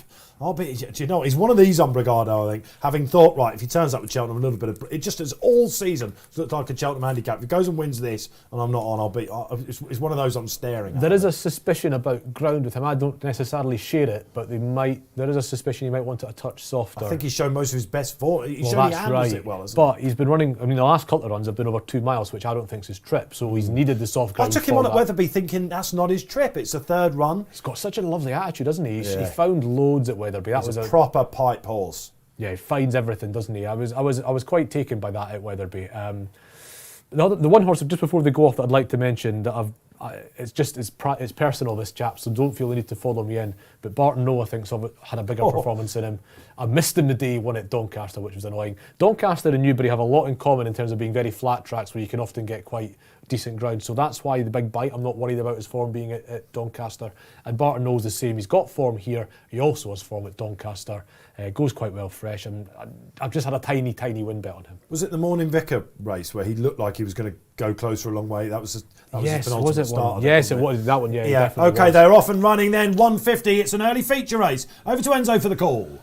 It is the Greatwood Gold Cup, Grade 3, 2.5 miles. The cross fence is the first Well, this time. This is going to test them. They've all jumped They're it well trapping enough. as well, aren't they? Yeah, they are. One just towards the back is Capeland. Doesn't look that happy first. Nichols 2 are the last two. Yeah, Grandson second last. Pistol Whipped is out the back as well, taking a bit of a tug. Going to make the turn towards fence 2. 16 to take all told. As the sun comes out and the red sleeve jacket right there towards the outside of Windsor Avenue. Brian Ellison had a nice one of these colours yesterday. Towards the inside, very handy is Barton Knoll. Just behind them is Garda Ball. Out wider, we have Born Survivor, who's very handy too. The big bites up there as well over that fence. Killer Clown jumps well, doesn't he? Senior Citizens alongside him. Further back, Umbrigado being held onto. Capeland's right towards the back. Pistol Whipped is towards the back. The Russian Doyen is towards the back. Wider out is Goal Present. They're fanned across the track. Grandson C. Not a great jump there from another crick at the back that's marker. my one. Didn't like it. Yeah, Capeland's towards the back early on. Heading towards the next one, the middle one at home straight, fence 4. Just jumping left, Barton Knoll. Russian Doyen's gone. Russian Doyen has found a Doyen's way out. It's not, he's a terrible jumper of fences, and Newbury was always likely to find him out. Tell you what, Barton Know's a massive horse. He's skipping over these fences. It's unbelievable. I tell you what, Garner Ball hit it. How refreshing is it to see second week in a row some sun beating down? That looks like a spring race. If you're watching us on the telly at the same time as us, that's a spring race on. It's great. And they are trapping up front. There's a battle for the lead, aren't there now, as the big pipe. And is that Gold Present who's at the back early? He's made a one up all over the... I don't like the way another crick's jumping, unfortunately. Pistol Whip's been jumping badly as well. And the fact that they're going a little bit of a clip is bad for him. I think he's a bit soft and wants a sprint. Yeah, that was my reservation about him, thinking he was a little bit soft. And this is a race, funnily enough, that Nicky Henderson is not associated with. I don't know whether it's because it's so close to Cheltenham. He's obsessed with Cheltenham. I couldn't find a runner that would come in the top 5 for him. So he's obsessed with Cheltenham, says Keith Melrose. A massive week coming up for Nicky Henderson, isn't it, in a couple of weeks' time. He's taking a bit of a tug, and you look at him, he's just a bit keen, I thought. That won't help him over the trip then, Keith. No, that's the problem. I mean, the big field. Does he want 2 miles? Can't jump today. What's happened to him? He wants to go right-handed. I think he jumps better going right-handed. He's a character, isn't it? Well, of course, there was the incident at Ascot, wasn't there? That everyone's tarnished him about. We pretty much ran out, of course. Okay, then, we're on the far side. Yeah, and I'm disappointed with the way another crick's jumping. Not jumping. Gala Ball's finished. Had enough. Yeah, he's not having it today. Heading towards the next then, up front, still there, Barton Knoll. Right there too is the Big Bite, who's jumped well so far, the Big Bite. Killer Clown is the back at about 5th or 6th, the favourite. Moving quite well is Born Survivor out wider. Gold Present's made a place. Yeah, he's travelling quite well. Gold Present, the absolute rag of the lot. And Born Survivor's a horse for the Skeletons in the course of my Drogo colours. He is a character. He will lull you in running, that chap. Is far more prominent than I thought he'd be. He's sitting there about 3rd, really, behind the 2 leaders. Big Bite, who's a very big horse, and Barton Knoll is still hurdling these fences. It's unbelievable. Senior Citizen creeping on the inside. Umbrigado's creeping a little bit close as well, isn't he? I think we're coming up to the cross fence then, Barry. Let's have a final look at the market. Loads of them up there. Yes, Umbrigado, your favourite at 4.65. Senior Citizen, 5.3. Killer Clown, 9.6. Pistol Whip, and Grand Sancy, 8.6. Happy days then. Here comes the cross fence. Good luck wherever your selection's going. Plenty still in it. Just Garda Ball struggling at the minute. Reminders for Windsor Avenue. They head towards the cross fence. 5 out. Fence number 12. Still there is Barton Knoll to the Big Bite in 2nd. Getting into it is Born Survivor for the Skeleton. Then comes Killer Clown, who's moved well into 4th. Grandson C hit that. Windsor Avenue hit it as well. That's the end of him. Another crick is starting to warm up. Gold Present's hit a wall. Gold Present's massively hit a wall. Umbrigado's going well, isn't he? About 6th or 7th. Talking of hitting a wall, Barton Knoll has been known to do that in the past. He might jump 3 out on the bridle and get pulled up at the last. Come on, Paddy Brennan on another crick. He's warming up. He winged the cross fence. Pistol Whipped is creeping closer to, isn't he, for Henderson? Capeland's not out of this, you know. Umbrigado travels strong. Oh, this is going to be strong. There's 3 or 4 going well. Pistol Whipped, Umbrigado, I thought going well too. Over that fence. The front 2 are taking each other on again. Are they going to get home doing this? Barton Knoll still leading to the Big Bite. Here comes Killer Clown now, angling out. Umbrigado tanking. Then Senior Citizen. Pistol Whip's going far side, and they're clear. Another crick's trying to come into it, and then on the outside is Born Survivor. Capeland has gone. Grandson C's out of it too. I don't think they're coming back here, guys. Come on, Richie. Are these 2 going to stop? Barton Knoll, the Big Bite over that fence. Umbrigado's got to pick up now. Still Barton Knoll, the big horse. The Big Bite's upsides though now. Heading towards the last. The Gasper and the dog. The Big Bite's gone on. Killer Clown's into 3rd. Umbrigado's got a bit to find. It's the Big Bite. Up front, there's Barton Knoll on the far side coming back at him. These 2 ahead of Umbrigado. It is the Big Bite. It's hanging like a gate, but he still leads. Umbrigado's going to carry someone out here. Killer Clown's Umbrigado! Killer Clown. It's Umbrigado. Killer Clown trying to rally. Umbrigado wins for David Pipe, Tom and Dave Noonan. 2nd, Killer Clown. 3rd, the Big Bite. Was that Senior Citizen fourth? Did indeed. He ran very well, Senior Citizen. My Lord, yeah, Aintree next for Senior Citizen and the Topham over the national fences, the 2.5, the mini national. But Barry, carnage after the last. What happened with the big bite there? Yeah, Barton Knoll hit a low of 3. And finished 5th. After him, the big bite hit a low of 103, 33 to 1 on. Umbrigado hit a high of, in running, he hit a high of 120 Umbrigado. Wow. Wow, 120. Well, I guess that would have been... He came there cruising, Barry, didn't he? But then he hit that flat spot just before the last. That must have been where it was. Yeah, just before jumping the last, he looked like he was booked for one of the places, I suppose, Dave. Yeah, but 103, the runner-up. He's actually won it going away. 1.03. Well, we've been treated to some lovely performances so far. Fair play to our socials out there. Lots of love for Umbrigado. I said just before tonight, if he goes and wins this, I mean, the way he's won that now, Keith, all season it's looked like they've been getting him ready for a Cheltenham handicap. Team pipe. The way he's won that, he gets, what, £5 penalty, is it, for wherever he goes for? £5 penalty. He's won. He'll probably turn up, I think. Do you think so? Well, the pipes would generally treat Cheltenham as a free hit from here, wouldn't they? That's the sort of pipe way. They've won their Grade 3 with him. He's deserved a big handicap. He's a lovely horse and got a lot of time for him. And they might just go, right, well, why not run him at Cheltenham? Yeah. We've got our big race in the bag. We've literally won the feature on Greatwood Gold Cup weekend. So we can have a go at the plate now and see how we go with it. But yeah, I'm just... That race, I called them the Gasper and they're all going to 2 out. One of them's finished 6th. It was a bit harsh. Well, one of them's big bite's taken 3 out. Yeah. Dogged it massively, and the big and Barton Knowles found nothing. The big bite has Melrose. And I've won no money out of it, having called it absolutely correct. What a great race that was. This is why we love the sport. This is why we love the animals. Talking about lovely animals, I've had a quote from David Carr at Kelso. Dan Skelton, my Drogo, lovely horse, lucky to have him. The plan is Aintree. He's going to have entries in the 2 mile and the 2.5. We're suggesting down at 2.5 looks great. To do that under a Class 1 penalty, very impressive. Hopefully he's got a big future. He can get a little bit edgy on work day, he said, but the impressive thing about him is he gets stronger. He said, we don't weigh our horses, which is interesting, but I'd say he's probably heavier than when he ran at Cheltenham in the autumn, when he ran in the bumper at Cheltenham in the autumn. So he has actually got a little bit of Cheltenham form. I forgot about that. He's come a long way since that day. They love him. We love him too. Can't wait to see him at Aintree. Yeah, he's a good horse, isn't he? I mean, he's...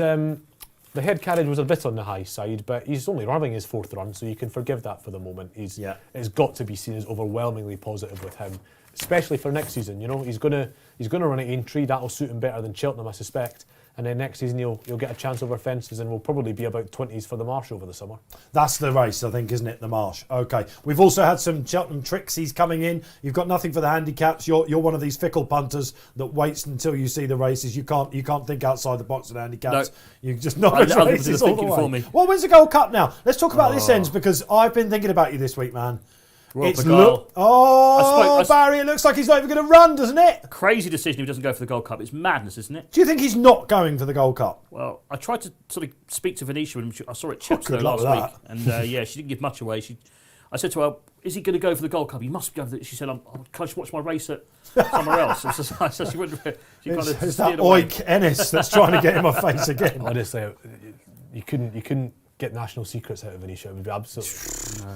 Our social distancing has been good for Venetia, I think, on the race course. I think it's very, let's put it that way. More pipe than pipe. Yeah, more pipe than pipe. She learned at Martin Pipes, didn't she? She did. She's more name, rank and serial number than even him. Do you know what? I'll be really disappointed if he doesn't run in the Gold Cup, just from a Gold Cup perspective. I thought he was one of the most fascinating dark horses in there. But the market suggests it's all about the National Hunt Chase, Barry, doesn't it?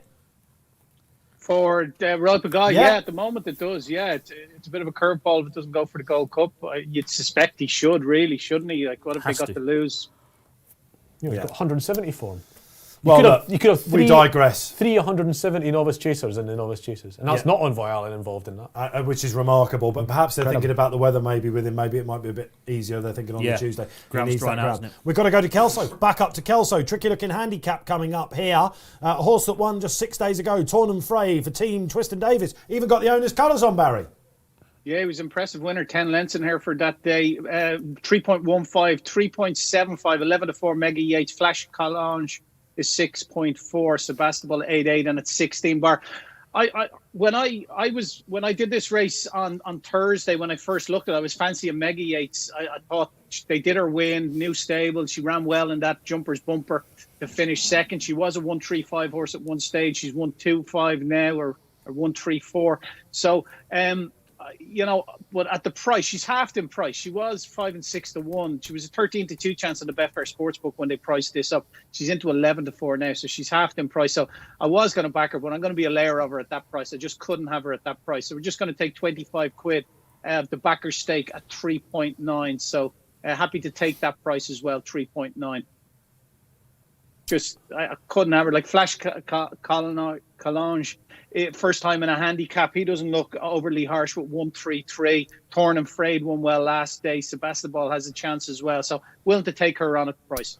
I thought that Flash Calange would be favourite as well. When he won at Exeter earlier in the season, lovely horse. They said next year's chaser. And he's had a couple of mishaps, hasn't he? But he won well last time. He beat a well-fancied horse last time. I'm surprised that he's not favourite here. I like Mega Yates as well. Don't really like the price on with you, Barry, but that comeback in the bumper, it screamed, keep it simple next time over hurdle. So I've gone for her. Ends? I was with Flash Calange. He's drifted, isn't he? He was joint favourite yesterday. All the money for his Torn and Frayed, isn't it? 2 to 1 now. He's on the machine. He was a lot bigger yesterday. Mega Yates was 13 to 2 when I looked yesterday. Yeah. Crazy, yeah, isn't it? exactly. She's crashed out. That price, is it just a bit obvious, Mega Yates? That's the thing. Well, why is it? I mean, I was talking about this yesterday on something else, and I'm not sure it was obvious because she's gone to Mark Walford, and as I said yesterday, if I wanted to send my horse to a good trainer, but didn't want people to know I'd sent my horse to a good trainer, I'd send them maybe to Mark Walford because he's a quietly good operator. But I would imagine most people would look at that and go, Ruth Jefferson to Mark Walford's a negative. It's not necessarily. In fact, I don't think it is generally. But she was very well handicapped. You know, our previous handicap runs have been in good races. 7th in the old fixed brush, and then finished 7th in the Damned Companion race with Indefatigable and 2nd at Cheltenham. Yeah. She's come down in the weights from that. There's lots to like about her. I fancy her to win the race. I'm not sure I could back her at 11 to 4 anymore. 13 to 2 yesterday even felt like it was the right price to back her at and not an awful lot tighter. But yeah, it's I'm surprised she's been so popular because of the sort of yard musical chairs.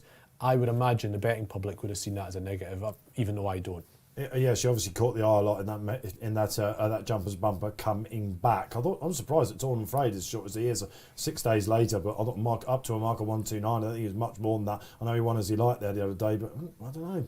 He was one to take on for me. Sebastopol is one of these annoying horses that I think everyone fancied him when he made his way up to Musselburgh, didn't they? Was it New Year's Day when he ran? And he just didn't look happy that day. He's still got a nice race in him. And he's one of these that, as a punter, you've got to take a bit of a leap of faith. I know he's got a following for Tom Lacey, and Brian Hughes is on. Maybe the better ground will spring him back to action as well. Weatherfront's a horse that I quite like. He just hasn't quite been putting it in. But again, he'll appreciate this ground as well. Warlord, a horse that ran at Ascot. I put him up at Ascot last time in that really competitive handicap at the Christmas meeting. He just got lost in the race. He could well bounce back for Team Tizard as well. Team Tizard, let's talk about them going into Cheltenham. Native River. You actually like him in the Gold Cup, don't you? Well, like him. 16s is a fair each way bet, but it's a bigger price than he should be, 16s. I think so, but when we talked about it, it was more a case of somebody asked the question recently that if you couldn't have any money on, but you could have one horse winning at Cheltenham, who would it be? And it's not even close for me. It's Native River. It's all the way. Because I watched the Many Clouds back to see how him and Frodon at Aintree to see how him and Frodon might interact up front in a Gold Cup, and it's not promising for Frodon fans. No. I wouldn't have said. But Native River, he just loves jumping fences. 177 we gave him when he won at Sandown. Yeah, it's a big rating on that. And I think the Times suggests it's a very much legitimate. For a veteran, rating. I'm going to wager that's got to be one of the highest performances ever from a veteran, isn't it? 177. It might be the highest by... He's 11 now, of course. Yeah, it might be the highest by a 10-year-old plus for a long time. Exactly. Because Kelso wouldn't have done it as a 10-year-old. No, he might have won his ones in the Betfair Chase. Kelso's the one you think about, I suppose, isn't it? But anyway, with Native River, he just loves jumping fences. You can see him. He sees a stride. It's not the jockey that sees a stride. It's Native River that sees a stride. A Gold Cup winner, of course, betting to do what Corto did and retain it. He will want some juice, though, won't he? No doubt about that. And it looks like if the weather forecast is right, he doesn't need soft ground, but he just needs if the Gold Cup was 4 miles, he wouldn't need soft ground. Yeah. Of course. But he needs a real test of It stamina. was superb. One of the stories of the season, seeing him come back in that He Cotswold doesn't have a big horse for Cheltenham this year, does he? In terms of anything really well The fancied. big breakaway would have been one, but it's a horrible prep. He's He's got talented nothing, enough he's to got have nothing a at say. single figure odds, which is a surprise, Wow. isn't it? For He's a trainer been of his desperately out of stature. form most of the winter, hasn't he? Yeah. There's been I think something the big awry. breakaway's in the Brown Advisory, isn't he? He's about 10s. He's got Eldorado Terrible. Allen. Wow. That's in what the he is. grand, I said at the start of the season he might be one of them. He won, of course, at the November meeting, but He's got nothing concrete, though, is he? I don't think, going into the meeting. he took every fence with him, didn't Is he? The Eldorado quarter-star Allen- Kempton. is that Anyway, for a they handicap? are off at Kempton. Yep. We could good. talk about it all Good. day long. But good on Kempton, Kelso. I promised myself I wouldn't do that today. But at Kelso, they are off. Tony Ennis, call this handicap home, please. Okay, 11 flights to take in this one. This is a handicap hurdle. It's a Class 2 event, 2 mile 5 without Mayo Star. The first to show is the favourite, Torn and Frayed. He jumped that well, didn't he? Won at Hereford. He's out in front, leading to Sebastopol, who's racing in second place. Just in behind them is Warlord the Grey, who's racing in third for Colin Tizard, who we were talking about just now. A little bit wider out, Flash Collonge, who's the Paul Nichols runner in this. Then Mega Yates, who's handy in fifth, ahead of Sail Away for Dan Skelton, who's racing just in behind the speed. Weather fronts towards the inside, then comes Tax Me If You Can, and the back marker is Battle of Wills under Craig Nichol. They're making the turn on the side of the course here. It's almost like a square, isn't it, Kelso? Going to head towards flight number 2, which is coming up after this little turn, and Sebastopol on the inside, but it's Torn and Frayed who's leading up for the Twiston Davis team. I'm laughing because your map that you've sketched in there of Kelso, I mean, it looks more like an Etch-a-Sketch itself. He's only It's a drawn the square. hurdles course. He's only drawn the schoolboy. He's missed the chase course because the chase course would go off his paper. Yeah, because it goes He's way being exposed here. This is live. Don't need it. I'd get confused if I had 2 courses in front of me. Come on. yeah. Right. They've steadied this down, though, haven't they, the leaders? Yeah, Torn and Frayed, I thought he was going to kick on a little bit when he jumped the first, but he hurdles very fluently, doesn't he, Torn and Frayed? But they'll be freewheeling down that back because it is downhill, as we discussed before, and that's where they just let their horses freewheel, really. They're more prominent on Warlord. It was Craig Nesh, of course, at Ascot that he finished behind. He's a flyer for the Coral Cup, isn't he? And they're being a bit more prominent on him. I like that. This is what they did when he won at Haydock earlier in the year. He's a strong travelling horse. I think the market must be keen on him, Barry, is it? Warlord is currently 18 at 3.25. Torn and Frayed 4.3. Mega Yates that went down to 4.5. She seems to be pulling hard and she hasn't hurdled with any real fluency. Tax Me If You Can is one that's catching my eye, but he's 27. 6.6 Flash Colonage and Sebastopol 8.4. But your favourite was into 2.98 at one stage, Dave, when it looked like he was going to go up and try to make all, but out to 3.4 now, Torn and Frayed. There's a bit of a flyer in here, isn't there, as well, for the team that can do no wrong. Sail Away, first time tongue tie. The cotton colours, we've seen them carry to such success, and he's travelling, isn't he, Keith? Yeah, he's going very well at this. I mean, at Kelso, I'm not making any judgments until they go down the back the last time because that's when horses that can move up easily do. So, you want to be still on the bridle at this point, but it's only when you go down the back the last time that you really start to tell who's going to be in the running in a Kelso race. We had this chat just before we were coming off air, but you said, don't associate me just because I'm Scottish and my name is Melrose that I come from Kelso. Yeah, Melrose is. But it is a borders town. It is. It's the equivalent. You're from Newbury, aren't you? And it's the equivalent of asking you about Wincanton. To be honest, that's basically what it is. But I think I was at the first ever Sunday meeting at Kelso actually, about 25 years ago. Wow. But I do know the track quite well. I've been there quite a lot of times. But it's not like I'm from next door. Relatively speedy, and then it looks like slow motion up the home straight. It does. Right? It just kicks that last 200 yards. There's a kick up. Yeah. It's all the climbing on the course, apart from that little spur on the chase track where it goes away from the hurdles course. The rest of it is flat or slightly downhill, and it's just that last kick in the last 200 yards. The ground looks in excellent nick, doesn't it, for their big day? So we join them on the far side then. This is where Keith says it's going to be men from the boys. Let's have a look. Tony Ennis, Sebastopol and Torn Frayed, still up front. Yeah, that was the 5th from home. Torn and Frayed, narrowly in front of Sebastopol. Mega Yates going quite well in 3rd place. The inside is Warlord. Very wide Flash Collonge. Harry Cobden has kept him very wide, I've noticed. He's ahead of Sail Away, then Weather Front.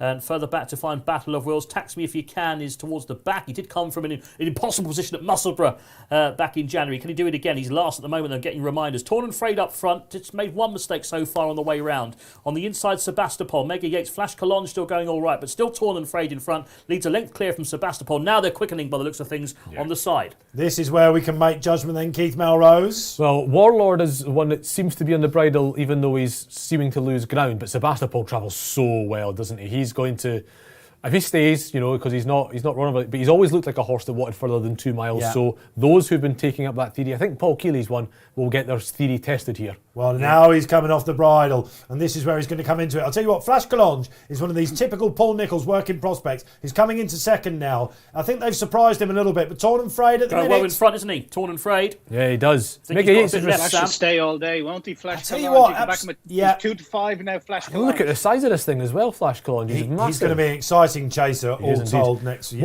What was that chaser that I thought was going to win everything that had the same colours? It wasn't at Carlisle. Anyway. He's on Torn and Frayed. Torn and Frayed. Has he turned him back? I think he might have done. He has. No, he's coming back. Flash Collonge. Oh no, he's upside. He's in front again. Mega Yates flattening up back into third. Sebastian Waller's not got home. Surely it's got to be 2 miles for him. Warlord up and down the spot. He's properly. Flash Collonge comes to the last end. He must be 3 clear. He's clear now. Flash Collonge for the Skelts. Go on, big price. He's gone clear from Torn and Frayed, who was heavily back beforehand. It's the 2 Southern Raiders who are clear of the others. Back in third, Mega Yates. Oh, Sebastopol barely got over the last. Very walking tight. in behind. He's drifting towards this near side. Have a look around here, isn't he? But he's well clear, Flash Collonge, and he'll win for Paul Nicholls and Harry Cobden. Torn and Frayed ran all right in second. They were well clear of the others. Third, Mega Yates. Good demonstration there of one of Kelso's aspects we've not talked about, which we really should have given we're on a Betfair Exchange show, is that it can be an in-running just chaos.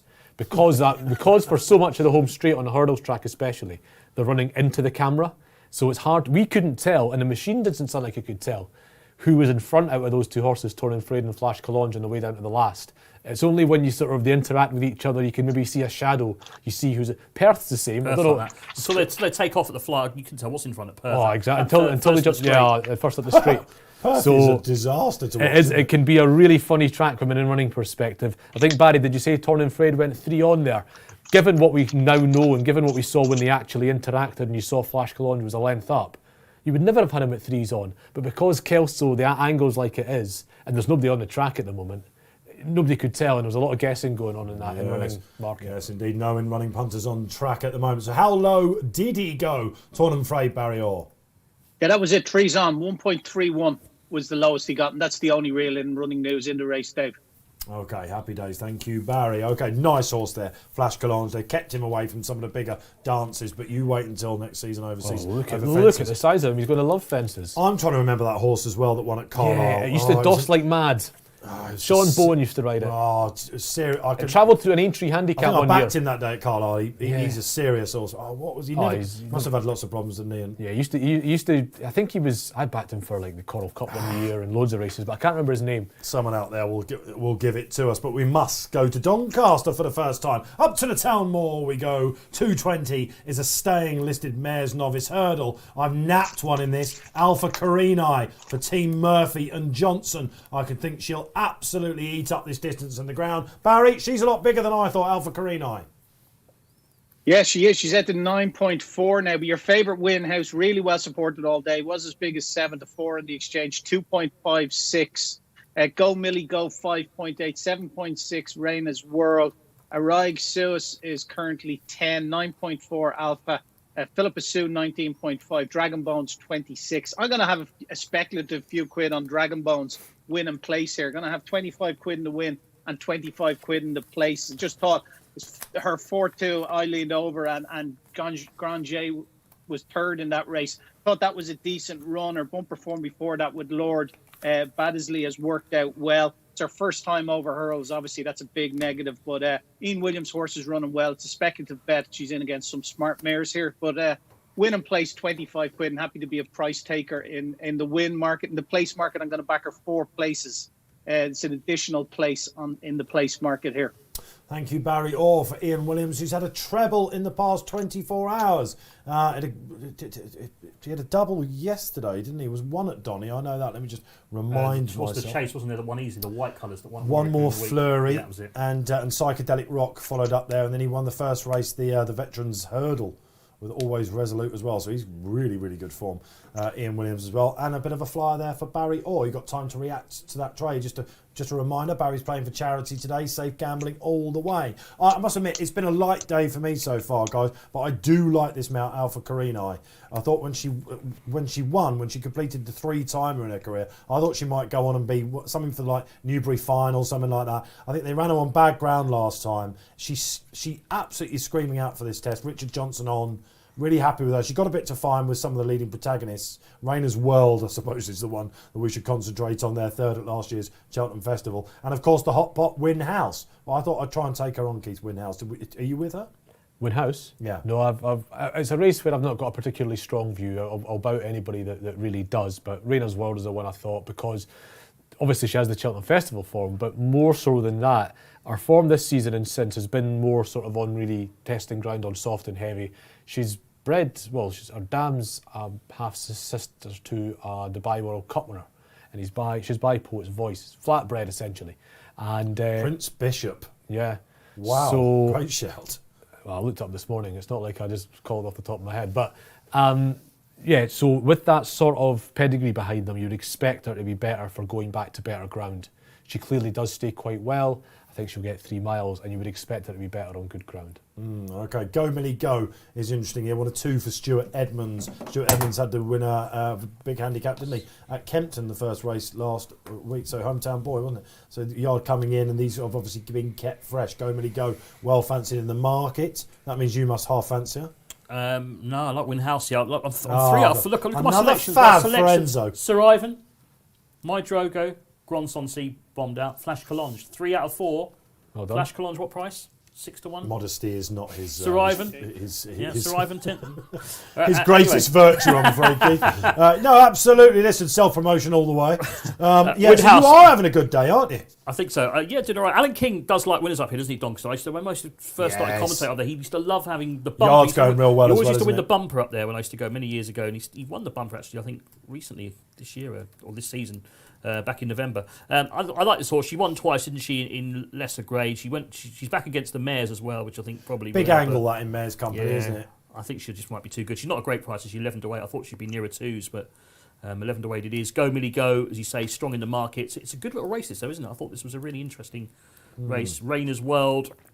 I just can't get him out of my mind that time when she got turned over at those short odds. She has become a bit of a thinker, yes. Rainer's World. Was it that race at Hexham when she got turned over at ridiculously short odds? Even at Sandown last time in that grade 2, she looked like she was coming, but then she hit the flat spot, was running on when it was all over, and that was a really hard race, I think, that. So, look, they're obviously happy to go to the well with her again. We know she's got the class, and some of you will be thinking, yeah, an absolute steal for the frame at around about 5 to 1, but not for me. Okay, we've still got just over an hour left here on RP Live. Welcome along if you're just joining us. Great afternoon we're having. The sun is shining out there. The ground is good pretty much everywhere we look. Get Cheltenham fancies in on social media. Keep the viewer interaction coming. We absolutely love it. Myself, Dave Orton, Tony Ennis, Keith Melrose and Barry Orr as well. Barry, let's go back to the market because all I can see when I look at this Win House, it's downward spirals. Everyone loves this horse, do they? Yeah, 238 now, the mare Win House. Go Millie Go 5-6. Rainer's World 7.2 and it's 10 bar now. Araig Suis is 9.8, actually just into 9.8. But yeah, favourite very strong at the head of the market date. Can you pronounce the one horse again for Tony Ennis? Because that is it Araig Suis? Arrogant Suis. Arrogant Suis. That promised to be embarrassing, didn't it? Yep. Okay, thank goodness Barry's here for that. This horse is actually back onto better ground. Suis is up. It means up, does it? Money up. Money up. Is that too literal? Opposed to money down. There you go. You learn something new here on RP Live every day. I certainly do. You certainly have. And he's giving you how to call it. Who are we expecting to lead here, gentlemen? Go Millie Go, maybe? Or... Arrogant Suis. Arrogant Suis. I thought to go off in front. Yeah. Once again, Barry bringing it back. You had no idea. I thought the way they're lining up, I think Go Millie Go would be handy. Yeah, I was surprised. I was glad they asked Tony, to be honest. Yeah, exactly. I don't know. These mares' handicaps are not for everyone, are they? I did find that horse though, Brio Conti. Brio Conti was in the Flash Collage, yeah. I'm imagining that you're a nightmare at home, aren't you? When you can stop there as far as my wife's concerned. You can just stop. Yeah. Nightmare at home. You're one of those guys, Keith. I could see if it would keep you up at night. That wouldn't it? Brio Conti, fair play. Well, whatever happened to him? Yeah, probably, I think he had physical issues. He missed about a year after that Carlisle run, didn't he? That was the Carlisle run when you were like, this is the next big thing, isn't it? Oh yeah, he looked really good. Anyway, but he's not Red running. Herring was He's not running nearly 2 years, so let's not dwell on him. Flash Calange, what a horse he looks like them for Team Nichols over fencing. They need a bit of a fillip as well, didn't they? Team Nichols, after not hitting the board, would you believe it, in a dramatic Greatwood Gold Cup that was at 150. What are we, around about 220 now? So we're building up to the Grimthorpe Chase. We like special prep in that, the outside of the lot. I'm assuming you're on friend Canelo. Well, 13 to 8 shot. Such a good favour in the Royal American when I sat next to you, and I told you he'd win that day. I think you thought he was going to get beat by the horse. Snow Leopardess. Who I fancy at Cheltenham, by the way. Put in your place that day when Canelo beat her. But yeah, I think Sky Bet Chase run was all right. He made one or two mistakes, didn't he? Didn't jump. Yeah, he's never. Well, he was a bit sticky that day. He's going for a Grand National, which at the start of the season I'd have told you were mad because he didn't jump well enough. He still puts in the odd howler, doesn't he? Yeah.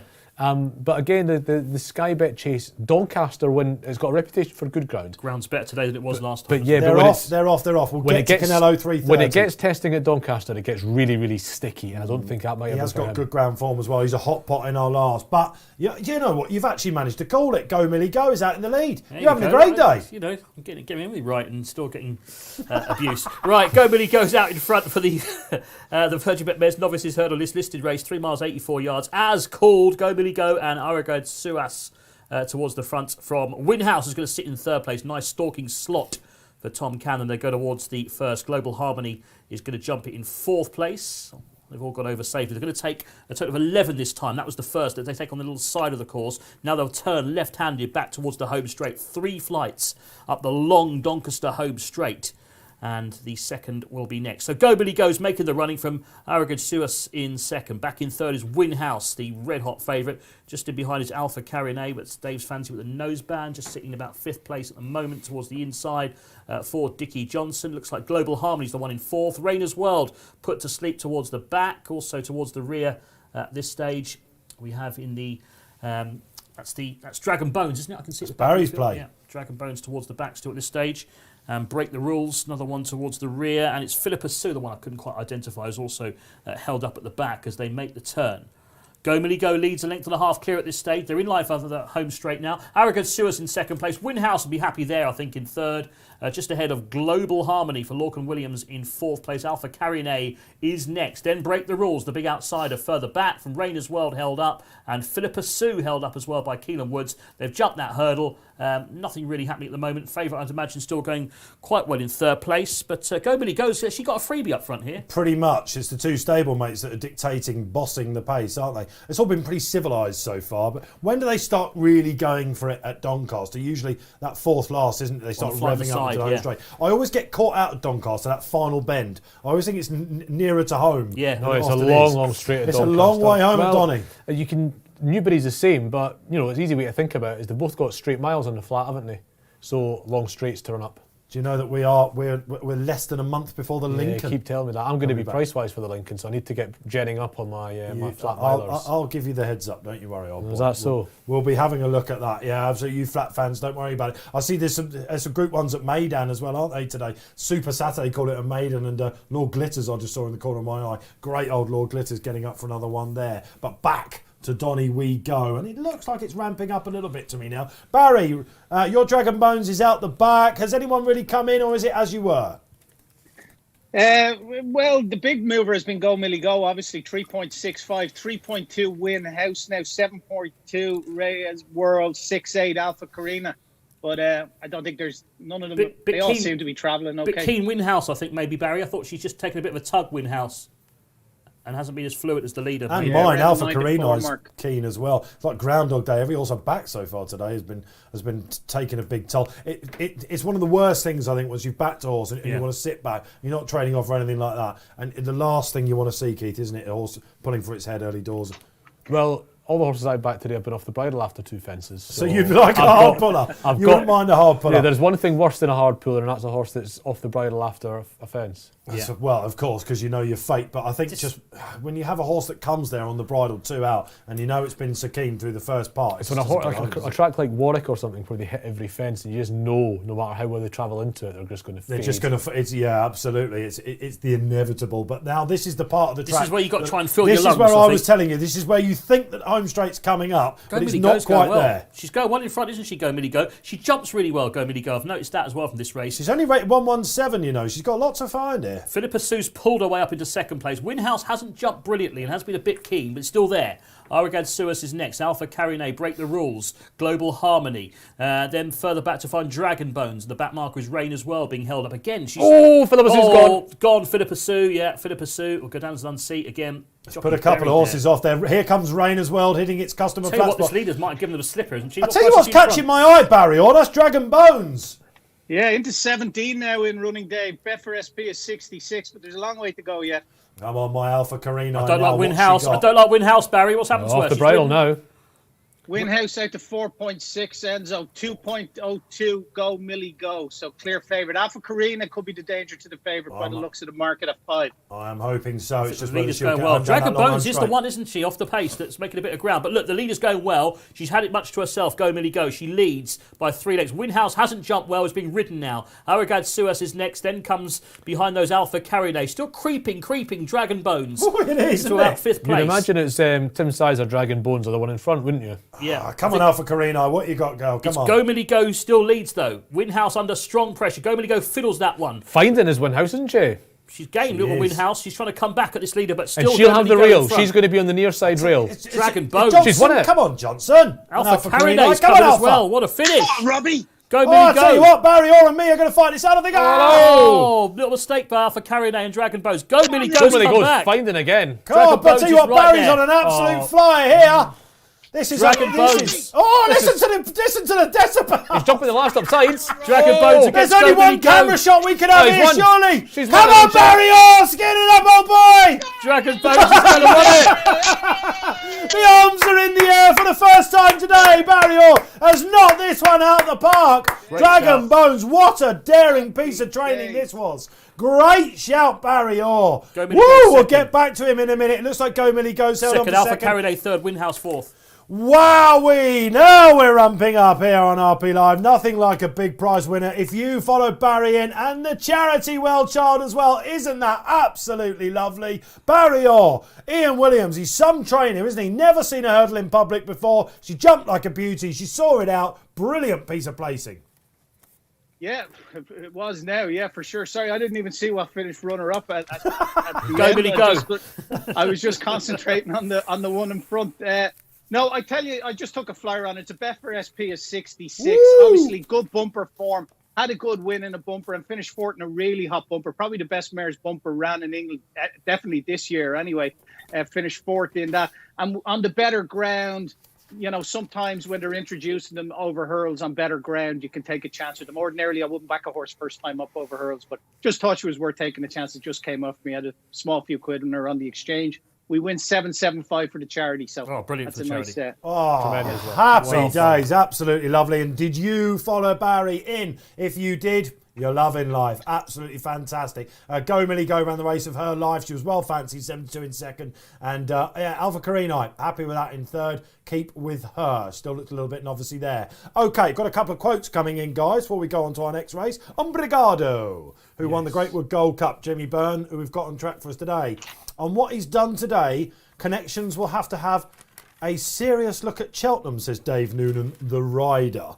So not quite pipey, but there's no reason why he won't be going a better race next season as well. So could we be talking about Ryan Airy type? I'm not sure he's quite that good, is he? But, you know, horses can keep... I was surprised how little racing he's had, actually. That was his 12th run in the rules today. I thought he'd had a lot more racing than that. So he could keep improving. He idled, apparently, according to Dave Noonan at Wetherby last time. The plan was to get a lead for as long as they could, and he battled well. Even the last, he thought he wasn't out of it. Of course, there was melee on the run-in, wasn't there? But he said that's the best ground he's been on this winter, and he coped with it. Not that he loved it, he coped with it. he could, if they wanted to get him to the front as late as possible, the race really did go very well for him, given that the front two, one of them has probably got a hole in him, to be honest. Yeah. And the other one tried to wipe out everything left of him and ended up, he just got presented at the right time. So that's gone very nicely for him. Yes. But I think he did win quite well. So, yeah, I mean... Plate or annual? Oh, he's got to go to plate, hasn't he? He's not. We discussed before the race. He's not. If we're thinking we're getting similar-ish ground at Cheltenham, it's got to be plate, isn't it? I think. Yeah, the emphasis today was relatively on stamina. He's not going to go back to 2 miles. These are connections that have won Festival Handicaps, of course. Sierra de Luc. Yeah, well, the stable won the plate, didn't he? With with a few cut horses, Great Endeavour, and the French horse. I'm trying to think of it as well. Won at Warwick as well, didn't it? The first one in Britain won at Warwick. How do you feel about this out there? A horse with a penalty in a novice handicap. He's come out of novice, I should say. He's gone into the Great Wood Gold Cup. I like horses that are ahead of their marks, especially when they're trained by the top yards. I wouldn't worry about it coming from Team Pipe. They get this is the sequence. They invented the sequence, didn't they, Martin Pipe? Yeah. So I don't know. He's what, into around about 10. What price for the plate? Umbrigado, Barry, on the sportsbook. Throw you a bit of a curveball there.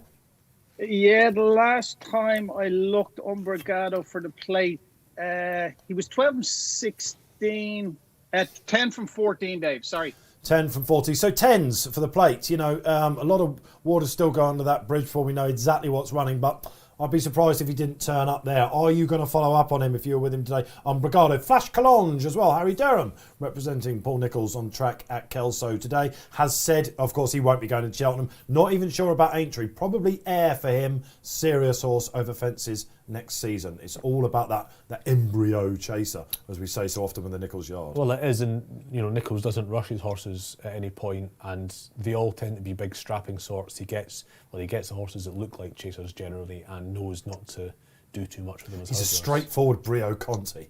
I love it. Well, We've got one, Keith Melrose. Oh yeah, if he's a Brio Conti but straightforward, he'd be winning the Ryanair.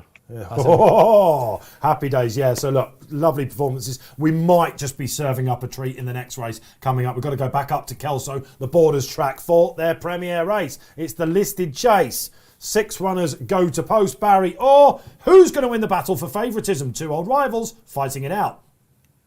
Yeah, ASO, I hope. Just sorry, 1 second here. My computer's just crashed, Dave. Apologies. I imagine the weigh-in probably is weighing heavy from dragging bones. 3.3 ASO, 3.42 for gold, 5 Claude Cap, Lakeview Lad 8.6 and 13 Bart, 13 definitely red. I thought it was a really competitive race. Just on the book, ASO getting £9 better off for the neck with 2 for gold last day. I know there is a bit of a doubt about his resolution sometimes. He doesn't win very often. He does run some big races in defeat, and obviously 2 for gold's a tough start. And stepping up to the 3 miles or just a little over 2.7 for ASO could be a doubt as well. But just at the price, I thought he was one to back. So we'll have our we'll have 50 on ASO at 3.3. I'd be a price taker there as well. But very competitive race. Charity is March is of course well charred. That's what we say. Absolutely flying. Thanks to Barry all so far today. ASO, the recipient, if he goes and wins this. I have to say, I came down on ASO. I sort of head-to-head with Keels about this yesterday. We were in the studio together, and he's gone for 2 for gold. He says he'll outstay him, he said. And I said, well, I was watching back, Warwick, and there wasn't hardly anything between them. ASO wouldn't be, your cast iron stayer. 2 for gold is the course and distance winner out there. But the swing in the weights, Keith Melrose, I had to go for ASO. Yeah, I also dealt with Keeley yesterday, and I agreed with him. I don't think ASO stays. You don't? No, I don't think he'll stay. I thought at the start of the season 2 for gold wanted at least 3 miles. I might have been slightly overzealous with that. I still think he's a 3 miler. Having spoken to Kim Bailey pre-Ladbrokes Trophy Day at Newbury, the old Hennessy, he said, I've got the right horse for that race, but I'm just not sure he's going to see out the final 2 fences. That was 2 for gold. Well, he neglected to jump the first 20, which was the problem. It was some ride, wasn't it, as well, by Dave Bass at Warwick last time. Everything about Dave Bass and Kim Bailey was exemplified by 2 for gold that day. It was the aggressive ride that won him. His best form this season sort of is over 2.5 miles. He won second at Wetherby. That was a good performance on his reappearance, and then he won at Warwick. But it was the aggression that won him the race at Warwick. David Bass has only got 1 setting, but it's a good one. It's aggressive riding off the front, and that's what won him the race against ASO. I see the handicapping case, but it doesn't matter how well in you are if your horse isn't going to get home. This is the first time we'll see the Kelso chase track. There's a long run from 2 out to the last, but as soon as they jump the last, they start going uphill. And, ASO just, with that dubious stamina, I couldn't be backing him. Do you think that this could be, going back to your brilliant reference about the Kelso tracking in running chaos, as you call it, do you think he's one that will be deceptive for punters out there? Do you think he's going to look at some point like he's going to win? You would have thought so. He runs mostly in handicaps and giving weight away, but here he's got the weight in his favour really. So you can imagine him travelling all over them, given his sort of old class, and then maybe not getting home. So yeah, if you want to trade out on him, you think he'd be the most likely you could do it on. That's interesting, isn't it? I think you'll be able to trade out on Definitely Red as well, actually. Well, Definitely Red won this last year, didn't he? Well, 2 years ago. 2 years ago, sorry. No 12-year-old I could find that won this race. We've got to mention before we get to... let's just get our selections. Is it 2 for gold? Yes. Enzo? Snap, 2 for gold. I think you'll... What a surprise. Here we go again. An obvious favourite for Enzo. Today? Hang on. Yeah, Flash Collonge. Is that on your selection? On your... Yeah, it was my original selection, 2 for gold. On your life-changing selection sheet? Flash Collonge. Mydro goes to Ivan. It's 3 winners so far. That Union Jack's looking good at the moment, isn't it? What was the centre part of your Union Flash Jack? Collonge. Was it? Yeah, Lovely. Absolutely. Now, Barry, cloth cap. How do we deal with this chap? What price is he for the National at the minute on the sportsbook? Yeah, he's 12-1 favoured on the sportsbook. Non-runner money back there on that market, on the anti-post market on the Aintree Grand National. He's a 4-1 chance today. He's gone up significantly, hasn't he, for that win in the Ladbroke? They let him free on the lead there. I don't think it's going to happen today. Maybe he might. Maybe they won't go with him. But I thought he'd have a bit of company up front. Obviously, you've got the likes of 2 for gold in there as well, who likes to go forward. So I'm sure he's not going to get it all his own way today. Well, that's an interesting point Barry makes, because Cloth Cap used to be a horse that got sort of held up on the inside of his big handicaps. And he looked a bit iffy, didn't he? Occasionally, and he also looked like he was getting towards being exposed. And then Tom Skoo bobbed him out in front in the Ladbrokes Trophy, ping, ping, ping, and he's won by 10 lengths. Yeah.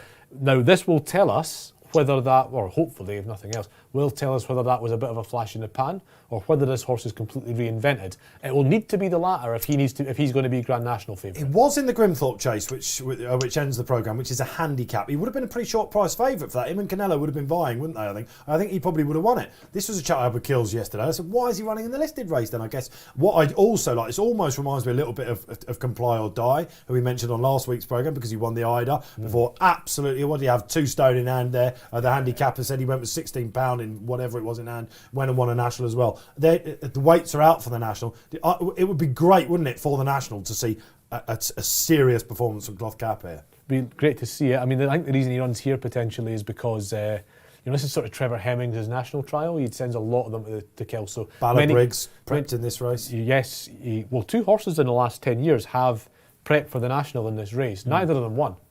Briggs finished second to Skipper's Brig, who I thought was going to win the national that year. And Aurora's Encore prepped for the national in this race too. Well done, neither of them won. The couple of horses. Now Hemmings has also run Briggs. He's won it. Many Clouds won it. Many Clouds won it though. And that was the year after he'd won the national, and he finished about 10th in the national. He's got Lakeview Lad in here, hasn't he? Who will get a Native River steer on. Potentially that race. Native River would have won the Many Clouds if the jump fences in the straight. This was at Aintree in October. December. In December, sorry, when they took all the fences out. Yeah, I watched that race again this week, as I said, to get a steer on Frodon and Native River for Cheltenham. Had they jumped fences up the straight, Native River would have won. I'm sure of it. This was when Santini leant all over Lakeview Lad when he thought he might have a chance of winning the race. Thinks he'll run well in the Gold Cup. Loads of people are saying Santini's going to run well in the Gold Cup. I think it's amazing. As I've said before on this programme, they need headgear you've not invented yet for Santini, I think. But Lakeview Lad's a horse I really like. I would have really liked him had he made last year's national, actually, funnily enough. I just think Marker 157 is probably what he is. He's 40s, isn't he, for the national? Cloth Cap's favourite now, isn't he, for the national? Yeah. Where have you been? That's what we've just been saying to Barry. But obviously he's 14-1, clear favourite now, which I thought was strange. Do you not think he would have gone off favourite anyway with Tiger all in the race? Tiger's hardly... I don't know, would the following of Tiger have come back in? Well, he would have bombed in the cross-country and then... Again. Pulled up in that, probably. Yeah, pulled up in that, and they might have retired him, or they might have... And they might have, because we know he'd have gone off bigger at Aintree. Your occasional punters, we call them. For everyone, when you were a kid, everyone used to have a bet in the national, didn't they? It's the one race that people come out for. Evan Williams' horse. I was talking to Evan at Chepstow. He said he's going to go straight there. Secret Reprieve. Not going to run again before then. Well, he's the Welsh National can be quite a hard race, and everyone So used impressive, wasn't he? everyone used to send State of Play first time for the National every year, didn't they? He used to run once a season. Of course, and Evan's got a great race with placing in the National, hasn't he? He's straight in. So I he wonder said if no, it's his race next year, Secret Reprieve. I think Maybe. I mean, you'd think he'd strike now while he's Yeah. still unexposed, and you know the way he jumps very low and Travels so attacks well, his doesn't he? fences, and it travels well. 10 years ago, and when State of Play was placing in all the Nationals, jumping like Secret Reprieve does would have been dicing with danger. But since the modifications, younger horses can get away with it. Like And Tiger Roll, Roll case in jumps point. low and slick too. He went through the top of every single one of them, didn't he? He'd have fallen 3 times in an old National. Yeah, he would have done. Okay, all right, National talk. Why? Because Cloth Cap is about to line up in the 240. It is the feature race of the day at Kelso. Really enjoyed the action. Then we've got one more coming your way. It Cool will Mix be the Morebattle. Cool Mix. Who all of a sudden, having been 66 to 1 yesterday, is now 25s in the machine. So presumably, Cool Mix. Yeah. He's got some rehearsal chase form like so. Cool Mix is one of those horses in running Barry, isn't he? He must go short in running at points. He's a bit of a deceiver. He did. He duped me at Musselburgh, I think, one day. Looked like he was going to win. Didn't. yeah, I'm surprised. He's a horse that always surprises you how far he stays. Actually, Cool Mix. Yeah, because he Was travels it so fair well. to York wasn't he? Yes, he was. Yeah. Yeah. The now retired York brilliant story that was. Yeah, he's been walked away. It doesn't look like he's going to take part here, guys, does it? No, he's been led away, I think. Yeah, okay. Take him away to the starter. Cool Mix out. And who's being kept away from the start? That's Lakeview Lad, isn't it? I've not seen him do that before. That's quite interesting, isn't it? Tactics-wise here, you're thinking that Cloth Cap and Tom Scudamore... Looks like Tom Scud's going to keep the ride for the National, is he? That's Well, if the key to him is bobbing him out in front, then perfect you Tom want Scood Tom, well, you want tactics, David isn't it? Bass actually, but Tom Scood will do. Yeah. What's Kim Bailey got for the national winning trainer? Of course, I can't think. Maybe nothing. But yeah, Tom Scudamore got on him at Newbury, didn't he? In the old Ennis. Out he went on the good ground. They've been waiting for it since. He's gone up in the weights. They're not worried about that. That got him into the national. What are we going to see here from Cloth Cap? Good luck, whatever you are on. Definitely, Redden wants to go forward as well. Now, this horse has got a really good record in small fields because Danny Cook used to ride him aggressively. Henry Brooke rides him now. We'll see what Henry does. This was the one that everyone wanted to back in the national because of his name, of course, all the Liverpudlians. Definitely Red, and last time he was in this race, he won it. He's vying up front with the aforementioned Cloth Cap. Over to Tony Ennis. Yep, they race away then for the Premier Chase. This listed race just shy of 3 miles, and it's going to be the Ladbrokes Trophy winner. Oh, what a jump Cloth Cap at the first. He's Aso was picked off where stuttered. he left off at Yeah, that Newbury. was superb, wasn't it? Aso didn't like that at all. Second place definitely Red. Third for 2 for Gold. Did a gap back to Aso, and the back marker is the grey Lakeview Lad under the champion jockey Brian Hughes, but it is Cloth Cap who leads a length clear past the winning line. They've got to do that twice more. 2 circuits still to go. And they're going to turn now towards the side of the course and face a plain fence. 17 to take all told, and it is Cloth Cap bowling along in front. Here he is. Oh, what a jumper this horse is. He's just going to win this. Unbelievable. You know, sometimes you look at a race and you think, right, this is everything fences. Cloth Cap wanted. So that's where the turn left for the hurdles track. They're now going to run, what, a furlong? Until great drone cam. I love that. Isn't it? Yeah, it's a good drone cam image. I'm very much sort of ambivalent towards drone cams, but that's a good image. That. Yeah, shows you where they go, away, as you say, away from the hurdles course. Now they're turning left-handed towards fence 3. Cloth Cap has given an exhibition over the first 2 fences.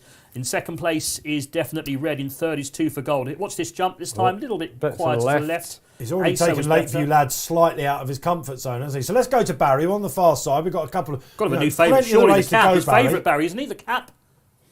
He went clear favourite, yeah, off the back of getting an uncontested lead that time. It looked like 2 for Gold might take him on, but he's gone out to 5.7, 2 for Gold. Yeah, I don't like him. 3.15 Cloth Cap, having been 2.98 earlier, 3.6 Aso.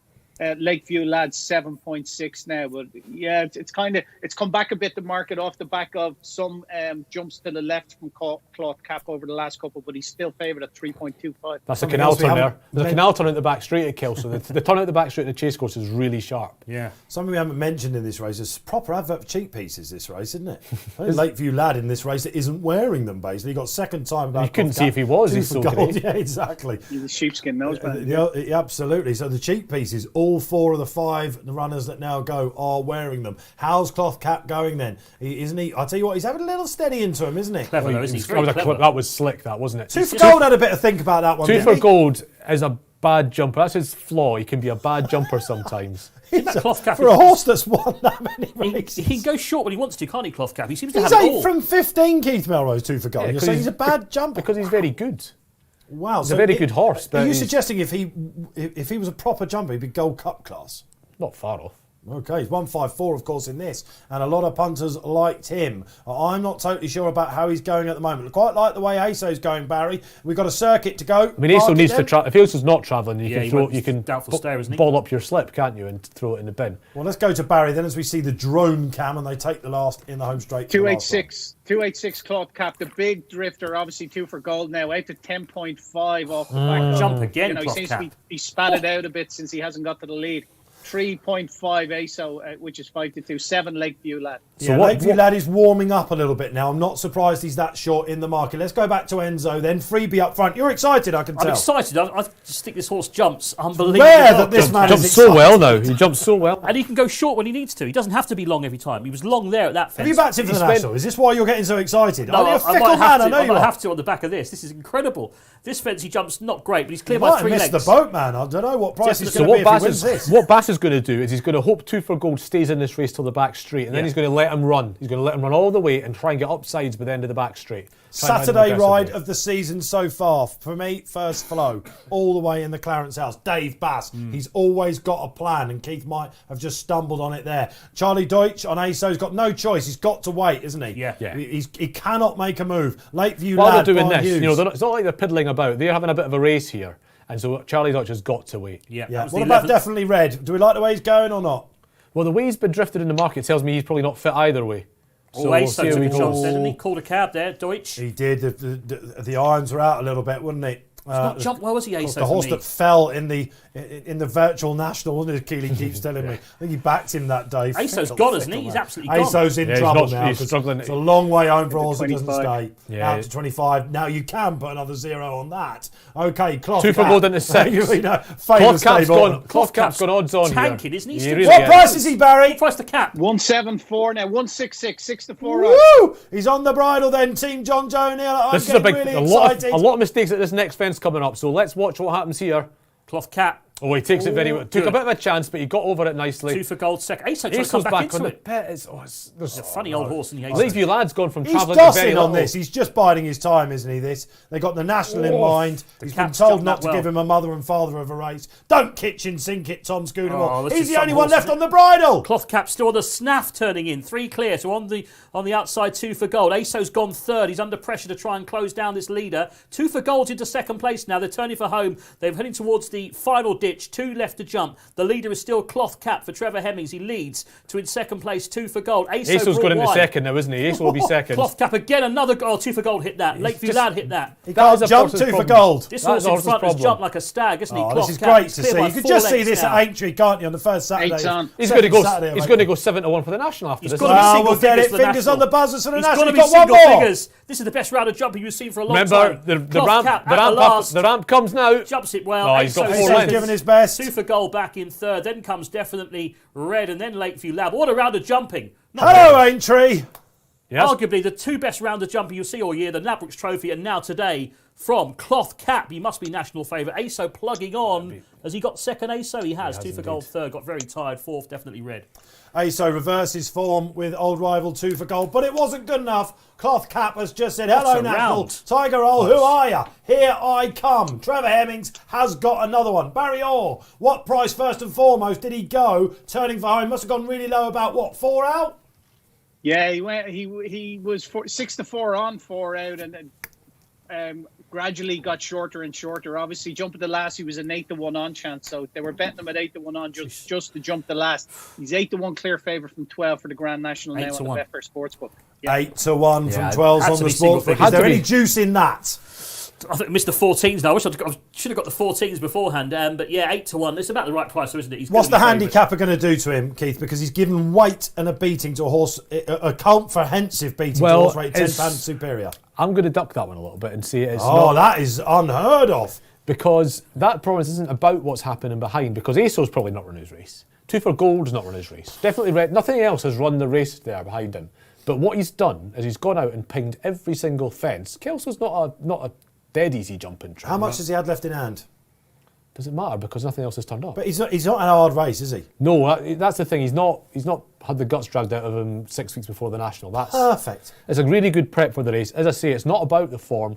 He's run at 148. He'll probably go up to mid-150s, so he'll be about half a stone well in for the National. But he's just a transformed horse this year. He was on the verge of being a disappointing big sort of spring chaser, handicap chaser.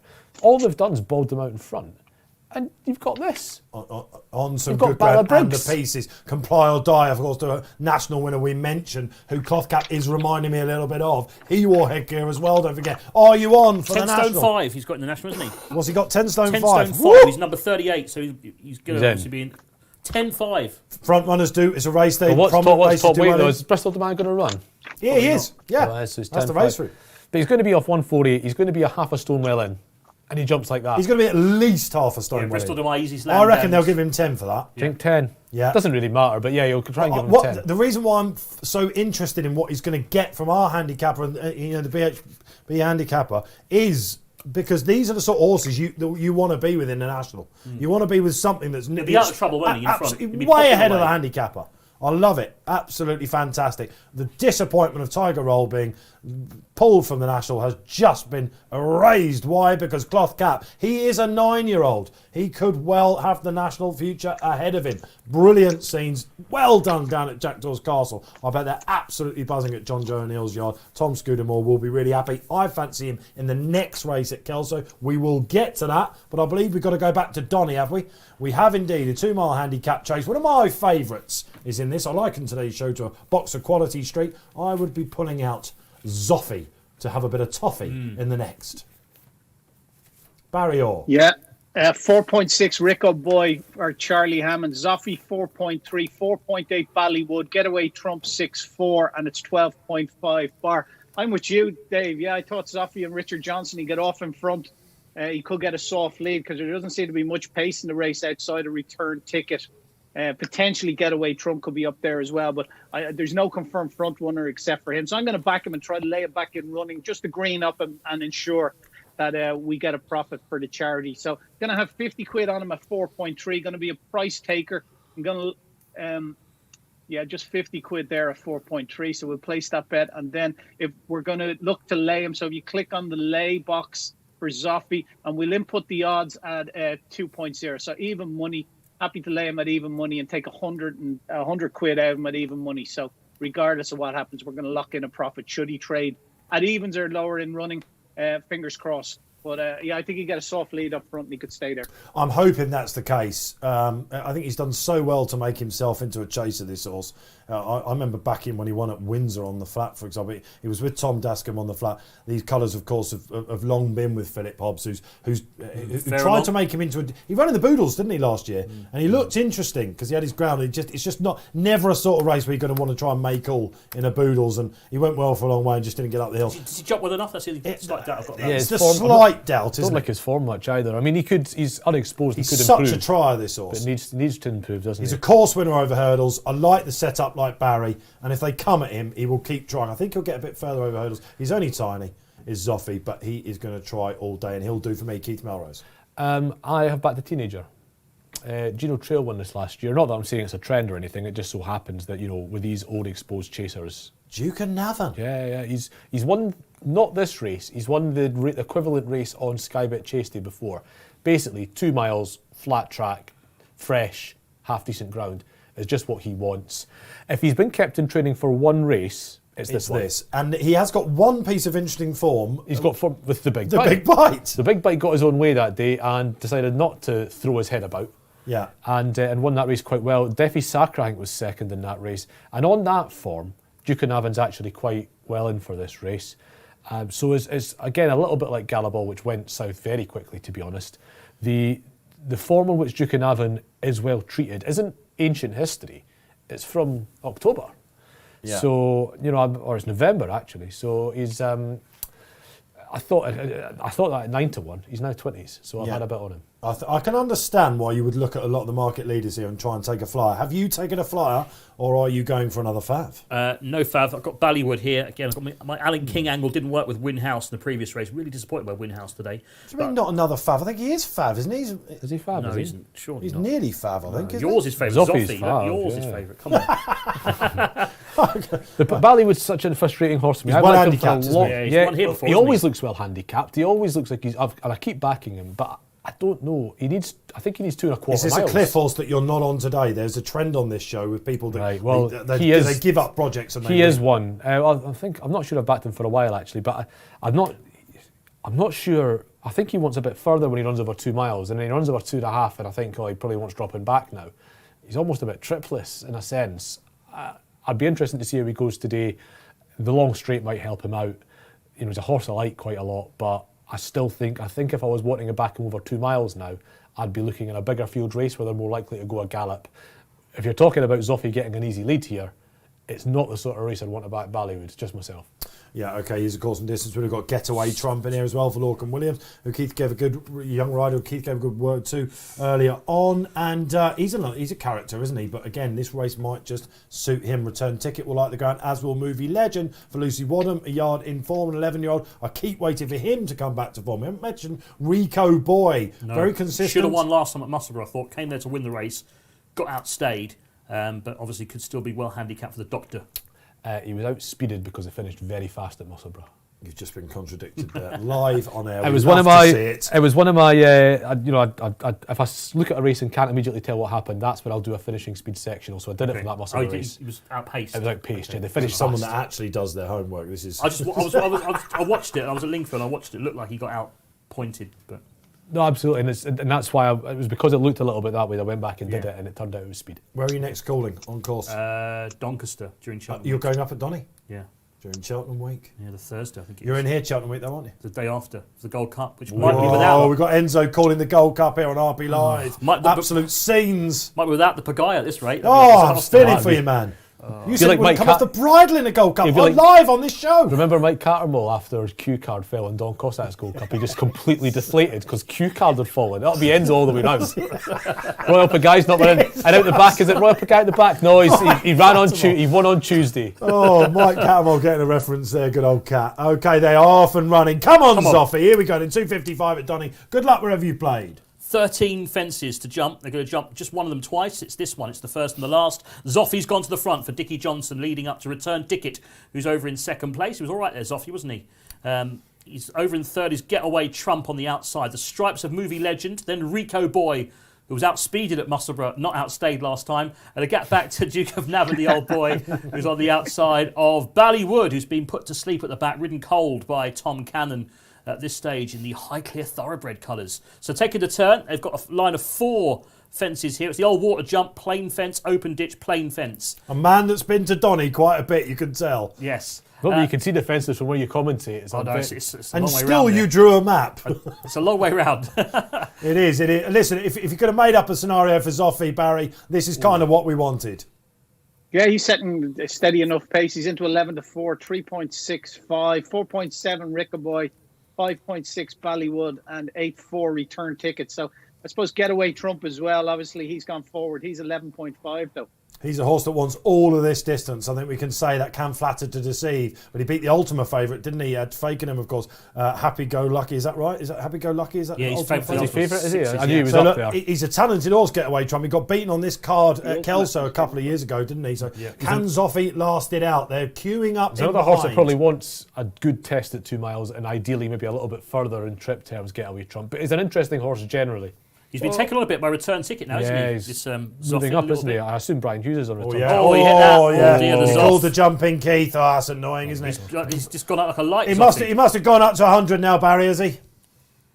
Yeah, he's out to 17 now, Dave, off the back of that mistake. It looks like he's getting pulled up. Yeah, I think Dickie's going to put him up. Yeah, I think you're right. Oh, what a shame. Poor old Zoffy then. Yeah. Best thing to do, though, we want him to come back and there'll be other targets for him down the line. But that means Return Ticket has found himself to the front. A horse that does like to get on with it. Rico Boy, we'll find out about him today. You've called his resolution into question. The Rico Boys go well. I think I'm happy with Ballywood at this stage. He must be going. He's going all right, isn't he? Jumped that one well. Yeah, it's pulled up. Duke and Navan. You'll be happier that Return Ticket, Nathan Worscop can't hold Return Ticket because he'll probably want him to go for it here. He's always been a hold-up horse, Duke and Navan. He probably needs him to go a little bit quicker than they were when Zoffy was in front. Rico Boy really did wear that one, and Return Ticket reached for it too. And Ballywood catching the eye. Getaway Trump's in the best position, I think. Catching the eye. Movie Legend is a horse He's that a bit this like is a that. cliff horse for me that I have jumped off. So there you go. If you want to get on in running, it'll probably go nose up. To be now. fair, and cliff horses you've jumped off, Come on, 2 Barry. mile races are always real. 3.5 Those horses will Movie end up. Legend. Yeah, Movie Legend and Ballywood both going well on. What are we, 5 out? Yeah, Again, that was- Donny's one of these ones. I do close up. There's always another comments. fence when you think There's they're always there. another fence. There's always another fence. Return tickets in front. Getaway Trump in second. Move. They're in line for home. This is Four out. This is 4 out coming up. The 9th. They can Movie all still Legend. win. Getaway Trump. Oh, Ballywood. Ballywood. Oh, he's Oh, won that really one. well. He was going well. Tom He's done Cannon, that. beautiful But some set. tickets got a wee. Come on, Duke. Come on, the Duke. Come on, the Return Duke. tickets Can we still have in another front. big price for Getaway Keith Trump in Melrose? second. Getaway Trump's moving up sides now to try and challenge for Paul Nichols. You don't like it up in... Go Oh, on. I'll tell you what, the Duke might have this, Return mate. ticket. Getaway Trump now. Is he He's going to not a find finder, anything? the Duke. Come on, the Duke. Come on, He's Duke. back in Come on, third. the Duke. Running on, isn't he, the Duke of He Navan, is. old boy? Get away. Coming Come down on, also Duke. Come on, Ryan second Day. last. Go on. Centre. Getaway Trump's on the bridle. Here's Duke of Yeah, Navan. go on, the Duke of Duke. Navan. Come on, the Mistake Duke. return Come on, the ticket. Dukey. Duke Come of on, the Navan. Duke. All of a sudden, Getaway Getaway Trump's Trump's got to still think going about well. it. He's still in the bridle. Go on, He's get not after him. moved on him, Lorcan Williams. Getaway Trump's going Come to on, the better. Duke. Here's Come Duke on, of the Navan Duke. at a challenge. Oh, What will he boys, come on, find? best. Duke of Go on, Navan the now Duke. running. Getaway Go on, the Trump. What's he Duke. going to Lock find? it. He's going Oh, well. this The is Duke. cheeky. Cheeky swine. Getaway This Trump's is going Jamie to win. Spencer riding over fences. He's not moved a muscle, Lorcan Williams. I'd be getting finger in the chest with him like Paige Fuller did yesterday. He did that to me. Getaway Yeah, Trump. quite. And Maddie Batchelor famously says on this show, it's a photographer moment when you're on a winner like that. Wow. Getaway Trump. I tell you what, he's been called some names in the past, that horse, but we've just seen the very, very best of him. Great shout, Duke and Navan. Give us a lovely shout there, didn't it? And you knew there was still good money in. 13 years of age, he's up against an 8-year-old. That was really exciting. Let's go to Barry. Did the market always know that Lorcan had it underneath him? Yeah, he was 10s on after jumping the last, and then or just before the last, he was 3s on, 10s on the far side of the last, but the runner-up trade at 1.54, and sorry to say, Keith, I thought he was coming to win his race. If he hadn't got the winner off the bridle, it might have been a different result, but a cheeky, a good ride. Obviously, Lorcan knows the horse well and didn't have to really go for him, thankfully, for his supporters. Is he in the Grand Annual, I say? I'm looking for that. He's that sort of horse that if He is that kind of he horse. could get towed into anything, couldn't he? And then it's just what he does. Remember, he was well fancied for the Betfair Hurdle, Barry, wasn't he, when they ran it at Ascot? And he got too far back that day. And I think ever since, people have been a little bit disappointed with him. But he is that kind of horse, isn't he? Smuggle. Yeah, he was. Did he win that big handicap at Sandown on Whitbread Day? From Yeah, he did. The first Harambe. race, the opening race of the card. Oh, yes, yeah. he did. Not the EBF, that's next Saturday, isn't it? Yeah, It was the handicap. The first race he won. Definitely Yeah, did. and I'm sure he beat Harambe giving him weight. Yep. And then I thought it's going to be a proper horse. And he's a big horse. Thought he'd make a chaser, but he's taken a while to take to it because he probably is a bit of a thinker, to be honest. Isn't he? Ironically, given he's called Getaway Trump. Oh, well, of course, it was just as Trump was being moved out of the White House that he was running, wasn't it? It was extremely well named. So, Getaway Trump, fair play with you with him. What an exciting race that was. Absolutely. And Keith Melrose is hoping Duke of Navan would get up. Absolute blinders run. 2 have come well clear. There were some jumping issues in that race as well, weren't there? But, okay, exciting stuff. We've got a couple more races to go for you. 2 more, I believe, isn't it? Up to Kelso. Let's give this lots of welly. It is the Morebattle coming up at 3:15. Fascinating horse at the top of the market. I would have backed him if he'd have turned up at Cheltenham. I'm not sure he is now, Barry. It's the shunter. Well, there's a 100-grand bonus, so I'm sure if he does. That's the whole point of him running here is for the 100-grand bonus, Dave. Come on, Dave. Are you suggesting that Yeah, that's what Emmett Mullins is looking at? Emmett Mullins is Yeah, 100%. Emmett Mullins he's looking doing, a bit with a sideways glance, is it? Not like Emmett Mullins, is He's it? not going to want a hard race, though, here, is he? Do you think he... Well, look, he is handicapped definitely to win his next race, this horse. He's won the Greatwood. Let's get on the market. Sorry, we're going into it. Yeah, Robbie's he's coming to it. 3.8, just 11-4, Dave. Favois is 7.0, 7.8 solo. He's been well supported. Tommy's Oscar 8.4, 11.5 Hunter's Call. Another one who's been well supported, stepping back to 2 miles. But yeah, the shunter, it's hard to get away from him, really, isn't it? You know, he's won the Greatwood very impressively. He was 1.28 up to 1.34 now. He was third to Wave of the Sea in Leopardstown over fences last day. His saddle slipped that day as well, interestingly. So he did well to finish as close as he did. But I'm going to take him on with Favois. I think he's a novice that's improving. His run behind, his run when he won up in Haydock, I thought was a pretty decent effort. The winner, Manila Drama, has gone on and franked that form like we saw last Saturday, Dave, on the show over Market Raisin, albeit stepping up to 2.5 miles. So I just think there's a bit of fat maybe in his mark still. So just going to have a 25 quid win at 6.8. Happy to be a price taker here. and 25 quid win in the place 4 places here as well. So I'm happy to be a price taker in the place market as well. So Favois for me, just for the informed crew, and just they had the favourite, anti-post favourite in this race for Shima, but they decided to just rely on Favois, who was very well fancied for the Betfair Hurdle when entries first came out, but obviously they ran Kazan in that, so they obviously split their races and decided to come here for this decent pot, 75k. For the Morebattle. Yeah, he's a strong traveller, Favois, isn't he? Okay, couple of horses we need to talk about in this. Let's go to the shunter then. So you're saying it's the 100 grand bonus. They took out the Dovecote, didn't they, last week with Cape Gentleman? He's a nice horse, this. I napped him that day when he won at the Dublin Festival. People will be getting sick of me saying that. But after that, I thought this horse has got Cheltenham all over him because he kept on strongly to the line. You talked about the tight turnaround to Cheltenham, but what a thing I want to talk about here is the only people that won't be happy about the Morebattle becoming a handicap are Sandown, because how's this going to impact the Imperial Cup? Yeah, of course, the big race next weekend. So I'd like to hear that actually, but that's by the by. But horses, how many horses ran in the Imperial Cup for that 75 grand bonus and then went to Cheltenham? This is almost a copycat now of the Imperial Cup, isn't it? It is, and I tell you what, I think Sandown. I might with an extra week as well. It's almost more lucrative, isn't it? I absolutely agree, and I think that if you phoned up Sandown's officials on Monday, you might get a bit of a spiky answer, to be quite honest, but maybe I'm not in an impish enough mood to do that myself. But anyway, the shunter is just to put it out there on live television. And then let one of your minions make the call. I don't have minions. Yeah, he does have minions, let me tell you. I'm occasionally one of them. Okay, the shunter, 5 entries at the Cheltenham Festival, which tells you, if it was at that point that I realised this is what's happening.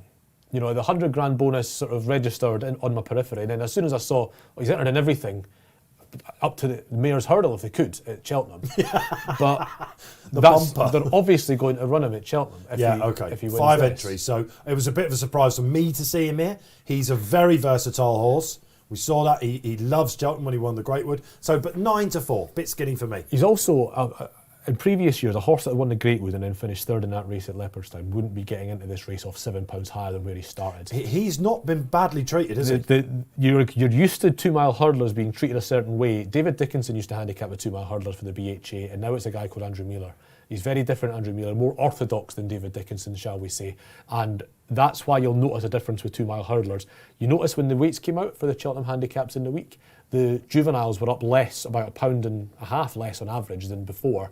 That'll be because of the difference between David and Andrew. Mark Boylan did a great piece, didn't he, in the Post about all the differentials. I responded to him and said, look, this will be your difference. That was a really, really good piece from Mark Boylan. You can find that on the website if you have a little look in your members section. There are other horses of this of great interest. Tommy's Oscar is interesting, despite the fact that Bareback Jack didn't really give that much weight. Anne Hamilton's horse, he's having a great season. Paul Keys, a fan of this horse. Tell you what, she can't have train. Her previous runner of the race, Runswick Bay, was it Runswick Royal? Runswick Royal.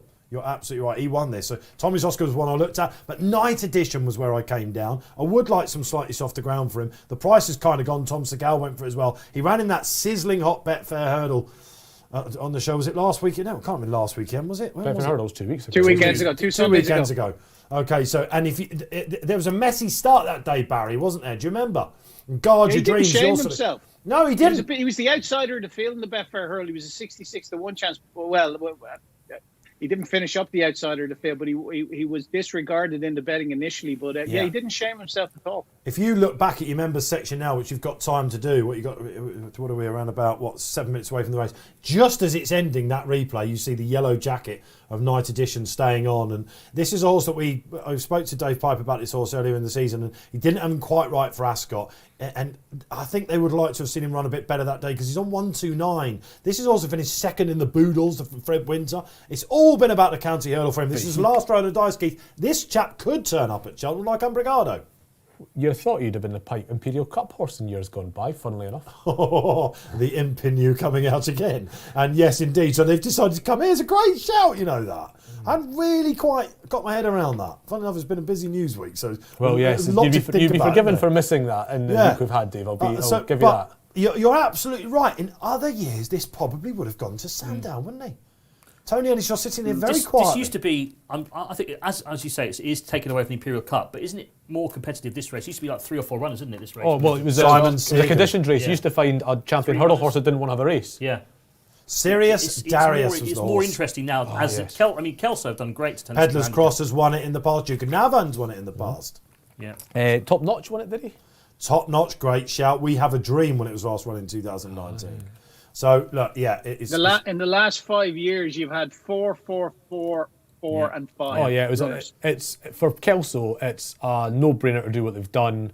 You know, they've exchanged. Would you like to see it with more races, more of those graded races, revert to handicaps and come competitive like this? From a betting point of view, obviously, I'm on representing a bookmaker. I think we're seeing, but I think there's some difference. We're discussing why you don't see it more, because anytime you do it, you're going to get a position like this, stepping on the Imperial Cup's toes.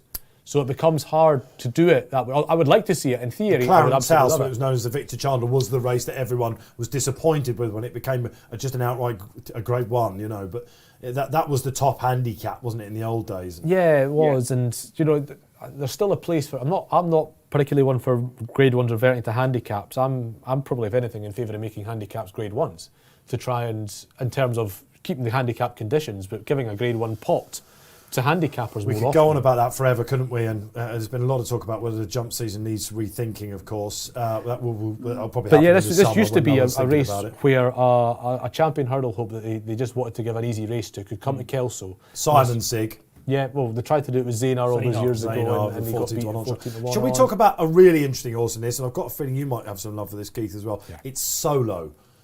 Paul Keeley, yesterday I spoke to him, he said, I've got a conspiracy theory. Yeah, Harry Cobden should be riding at Newbury, Grand Sancy. He's not ridden him in all bar one of his races. Now, Grand Sancy didn't really turn up, so whether that's the case, but Solo... But what is he here to ride? Because I looked at Cobden's rides today, and maybe it was Flash Cologne, it probably was him. But I was looking at it and thought, there's no obvious reason why Cobden should have gone from Newbury yesterday up to here. And he has been a big skimmer in the market, and he's gone right down, hasn't he? So, well, he's another one about the 2 mile handicapping situation. He got 157 for winning the Adonis last year, which was plainly very, very high. And now he's been quickly silly now, doesn't it? He's been quickly dropped to 141 this year. Which is £5 lower than when he was rated 146 in the Adonis. Of course, he was still an Entire, wasn't he, when he ran in the Adonis? Oh yeah, he wasn't he? Yeah, that's why he jumped so well. And what? Well, because you didn't want fifth leg. You don't. No. You wanted to give him some air, didn't he? You have a think about it. You'll get it. So you'll get it. But he's the 5-year-old in the race, along with Night Edition. Have you put this up? Solo, yes, I have. Yeah, I absolutely agree with Keels. I love a conspiracy theory, and I think this is one. He has come down to this mark now. The Nichols Yard have Christopher Wood, the top weight in the race, and they've put Angus Clade on. I don't know if they might be making the weights for him a little bit. And as Keels pointed out as well, this horse's best runs in Britain have been sharpish 2 miles on better ground. He gets it today. He's off what is a generous mark now. He's £16 lower than that outrageous 157 he got. I think there's a lot going for him. I'd love to see him win. If you could, if you weren't having a bet in the race, and it is one of these tricky races, isn't it? Out there, if one horse that you'd love to see win, because when he won the Adonis, they paid a great deal of money for this horse as well, didn't they? That was something else that was bubbling under at the time. Johnny Delahaye, and I'd love to, because it was so disappointing the way he ran it in the Triumph for those that believed that they wanted to see the next great juvenile coming out of Goshen type performance, if you like. I'd love to see him do it, but is this a race that Paul's got much beef with? Let's have a look. Well, you can't really judge this race against previous standards. I know. This is a meeting, of course, that he does bring a lot of horses to. And also, Paul rarely has champion hurdle horses, relatively speaking, for a trainer of his stature. Doesn't have that many champion hurdle horses. Of course, Rock on Ruby, wasn't it? We've got some socials on the screen. What have we got? Love to have you back. Declan comes on the shunter for the final leg of a Trixie. Aye, with my Drogon cloth cap. Come on, indeed, for Declan. What else we got? Mark Smith joins the show. I'm on Solo each way at Kelso. Listening to Keels yesterday convinced me. He's got that way about him, Keels, hasn't he? He convinced me as well. I was Chris a little Timms, bit between. Usual regulator, he comes in with Hunter's Call. Each way 4 places in the next. Ollie Murphy. Barry, any love in his blog, Ollie Murphy, about this chap? Yeah, he was giving it a big shout, dropping back to 2 miles and the good ground as well. He was really looking forward to seeing it. It's into 11.5 now. It was a lot bigger. It was 16 at one stage. So, yeah, good support for Hunter's Call. Solo, probably the biggest springer in the market, though, having been matched at 14, is into 8.6. Shunter really strong at the head at 3.7, which 11-4 looks about right for him, though. Thank you, Barry. Okay, he used to be a good horse in his heyday, didn't he, Hunter's Call? And he's been knocking on that door. Ollie Murphy, Aidan Coleman. Good luck to our viewers out there. Great to have you watching here on Racing Post Live. We've got 2 races to come. The Morebattle then. Interesting, isn't it? It's what you get on this show. Keith Melrose saying, will this rub Sandown up the wrong way? Next Saturday, we will be doing the Imperial Cup meeting here. We've got the EBF final next Saturday. Really love that race from the novices that have been pitching around, not quite Cheltenham class, 2 mile 4, Chasers of the Future, some really good horses win that. And we've got that novice handicap that's been removed from the Cheltenham Festival that's run next Saturday, of course. Killer Clown was a horse that they thought about going for that race. I'd forgotten that had happened. Yeah. So Keely Keely was still livid because I said it was his race, wasn't it? Of course, you had A Plus Tard, one of the strong fancies for the Gold Cup. He wins the Gold Cup, by the way. And that was serious? That was a blinking. I mean, I think he might be 6-1 shot. At least mine's going to run. No chance. At least mine's actually going to make the race. A Plus Tard, massive chance in the Gold Cup. Am I right? Am I wrong? I'm right. And don't forget, I napped Albon last year, and I'm off him. So with a heavy heart, it's A Plus Tard. And then, of course, you had winning it Imperial Aura. So it's Keely's race, that 2 mile 4 novice handicap. When they removed it, he was in tears. The man, funny, he was all over the place. Backing winners in a race does to you, isn't it? And well, indeed, absolutely, as opposed to the Mayor's Hurdle probably. But I then said to him earlier in the season, it's still going to Sandown. He goes, well, there won't be any Irish, he said. And he said it's not the race it was, but we've got that next Saturday as well. So just it's the fact there won't be any Irish that'll make me like the race a bit more, because I haven't got more of a handle on the British horses. It's going to be some race around there as well with the railway fences. Well, we've had a few like it already this season. Like Alan the Dam's been running in it, and Killer Clown ran in it, and they've been good races. Yeah, so we'll see who pitches up there. Of course, it was designed to get some of the novices in the plate as well. They're lining up at Kelso. But listen, it's the longest week of the year next week. If you make it to next Saturday, we'll still be lifting your spirits. Don't worry, plenty to come pre-Cheltenham coming your way. OK, who's going to lead here, guys? Who are we thinking? I mean, Shunter will be up there, won't it, I'd imagine? Voix de Rêve, he likes to get on with it, doesn't he? Shunter came from way back when he won the Great Wood, didn't he? I know the ground, completely different ground. Yeah, he traded high in running that day, I remember it, yeah. Voix de Rêve, he'll go forward. Locker Room Talk, go forward. A couple of rags. In touch with leaders, it said. Locker Room Talk, I'm surprised he was sold by the He hit a flat spot, basically. I'm looking at the comment in running, Barry, for the Great Wood. In touch with leaders, pushed along, lost ground 3 out. That's why he went high, I guess. Rallied before the last. And that's what he did at Leopardstown, despite the saddle slipping. Will he do it here at Kelso? Good luck wherever you've played in the Morebattle. It's a handicap. We love it. Let's hope you love it at the end of the race when your selection comes steaming in. There's a battle for the lead, Tony Ennis. There is 14 runners then for this Morebattle hurdle. Now a handicap over 2 miles and 51 yards. They're going to take a total here of 8 flights and running towards the first, and they start in that top chute and takes them towards the side of the course. And up front, Locker Room Talk is bang there towards the inside. Orcan is handy as well. Over that one, Voix de Rêve, they've all got over safely enough. Waiting up in 3rd place, Voix de Rêve, black and white. Favois close to the pace than I thought he might have been. He's up in 5th place on the outside. Back towards the inner then is Tommy's Oscar, the Musselburgh winner. Behind him in red and white, I can see Newtown Boy. They appear to be going pretty quick at this stage. They're really rattling around that turn. I think Locker Room Talk can't be held. They can't hold on to Locker Room Talk. He's mad. He was for Twiston Davies. Really, really buzzy. Yeah. So they'll struggle to hold on to him. Yeah, OK. Tommy's Oscar's up there as well, isn't he? Solo's right towards the back, isn't he? Switched off. Well, notice that Christopher Wood, the stablemate, is right up there. And Solo's this is out the what back. you see, isn't it? Yeah. Absolutely. This is kind of set it up. Absolutely. This is what we see. Where's the Shunter then? He's in around about midfield, isn't he? On wide. The outside. Yeah, very wide. Taking a bit of a tug. Similar colours as Blakeney Point. Night edition. I'm looking for him. Nice sit in the middle as well. Just as they try and steady it up front, Favois, he's taking a keen hold. OK, Barry. Well, as soon as they've tried to steady it, Christopher Wood goes to the front. And ensures that they don't get it in their own way. Yeah. Why? Because Solo is hunting out the back. Makes sense. OK, makes a lot of sense. Barry, they've got a circuit to go. What's the market saying?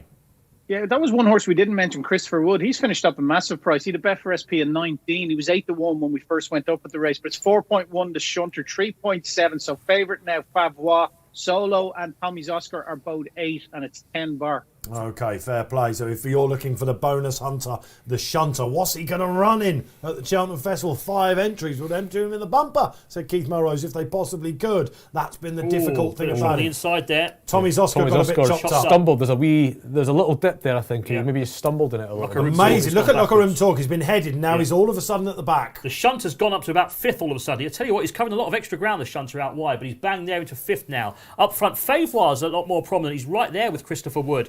Favoir and Christopher Wood are side by side. Compton's starting to follow Alan Colley, isn't he? He's trying to follow him. Solo making a move. Pulled up Locker Room Talk. Mistake Vodarev.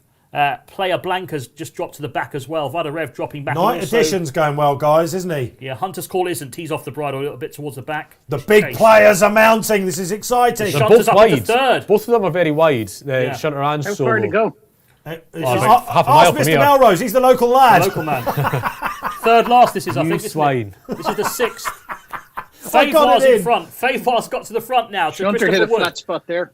I'll tell you what price Night Edition, he'll eat that run up. He will eat it. Night Edition 4th. This is what the shunter does then, obviously, but we know he produces. Favoir goes to the Solo's front. there. Tony It's Ennis! All the players, isn't it? They're all there. Favoir, the shunter, Night Edition, Solo into 4th. Christopher Wood now backpedaling in behind into 5th place. Favoir's going all right, still in front. The Come on, Night Edition. No, Night Edition's travelling best, isn't he? Oh, come on, I've got to get one in this afternoon, haven't I? Tom Scoot doesn't want to get to the front too soon. He's pulled him in behind the shunter. Favoir, the shunter up front together. Solo's not picked up. He's back in 4th. The shunter takes a beating now. Oh, he's walked over that Night Edition. Come on, Tom Scooter. Weight's already out for Cheltenham, don't you know 6 that? to 4, you're picked the 2 in front. The shunter or Favoir then. Oh, Favoir Favoir's getting fine the full then. treatment, but the Shunter shunter's gets right this. there. Oh, The Shunter gets shunter's, this. the shunter's come up sides. Come on, Favoir. Night Edition, you're not totally Night done Edition's with. back in 3rd. He's running on Night Edition, isn't he? The shunter's Shunter's got half a past length up, Favoir. isn't he? Half a length up. The shunter leads by Oh, no, maybe it's not. neck and neck. Favoir's Night back at Edition. him. Night Edition's about 2 lengths away, I think. Tom Up Score, front. kitchen sinking it. Oh, The shunter's Shunter's in the front. lead. Shunter's in the lead. Night Edition's trying. The Tom shunter's Scoot's Come on, coming. Night it out. Edition. Tom Scoot's coming. The shunter's No, going to hold not him. enough. The shunter, aye. the bonus Aye, hunter, aye. the shunter wins. Night Edition 2nd. Favoir ran well, didn't he, for a long way. He was always up in the van 3rd, Solo 4th. well. And they were clear of Hunter's Call in 5th. 2 horses went seeking the bonus, we said beforehand. The shunter. Oh, 100 grand bonus is now on for him. The other was Night Edition. 2 out, probably cost him Keith Melrose. Probably did the way he was coming back at the line. He's travelled. Tom Scoot, I think, was dead keen not to have him.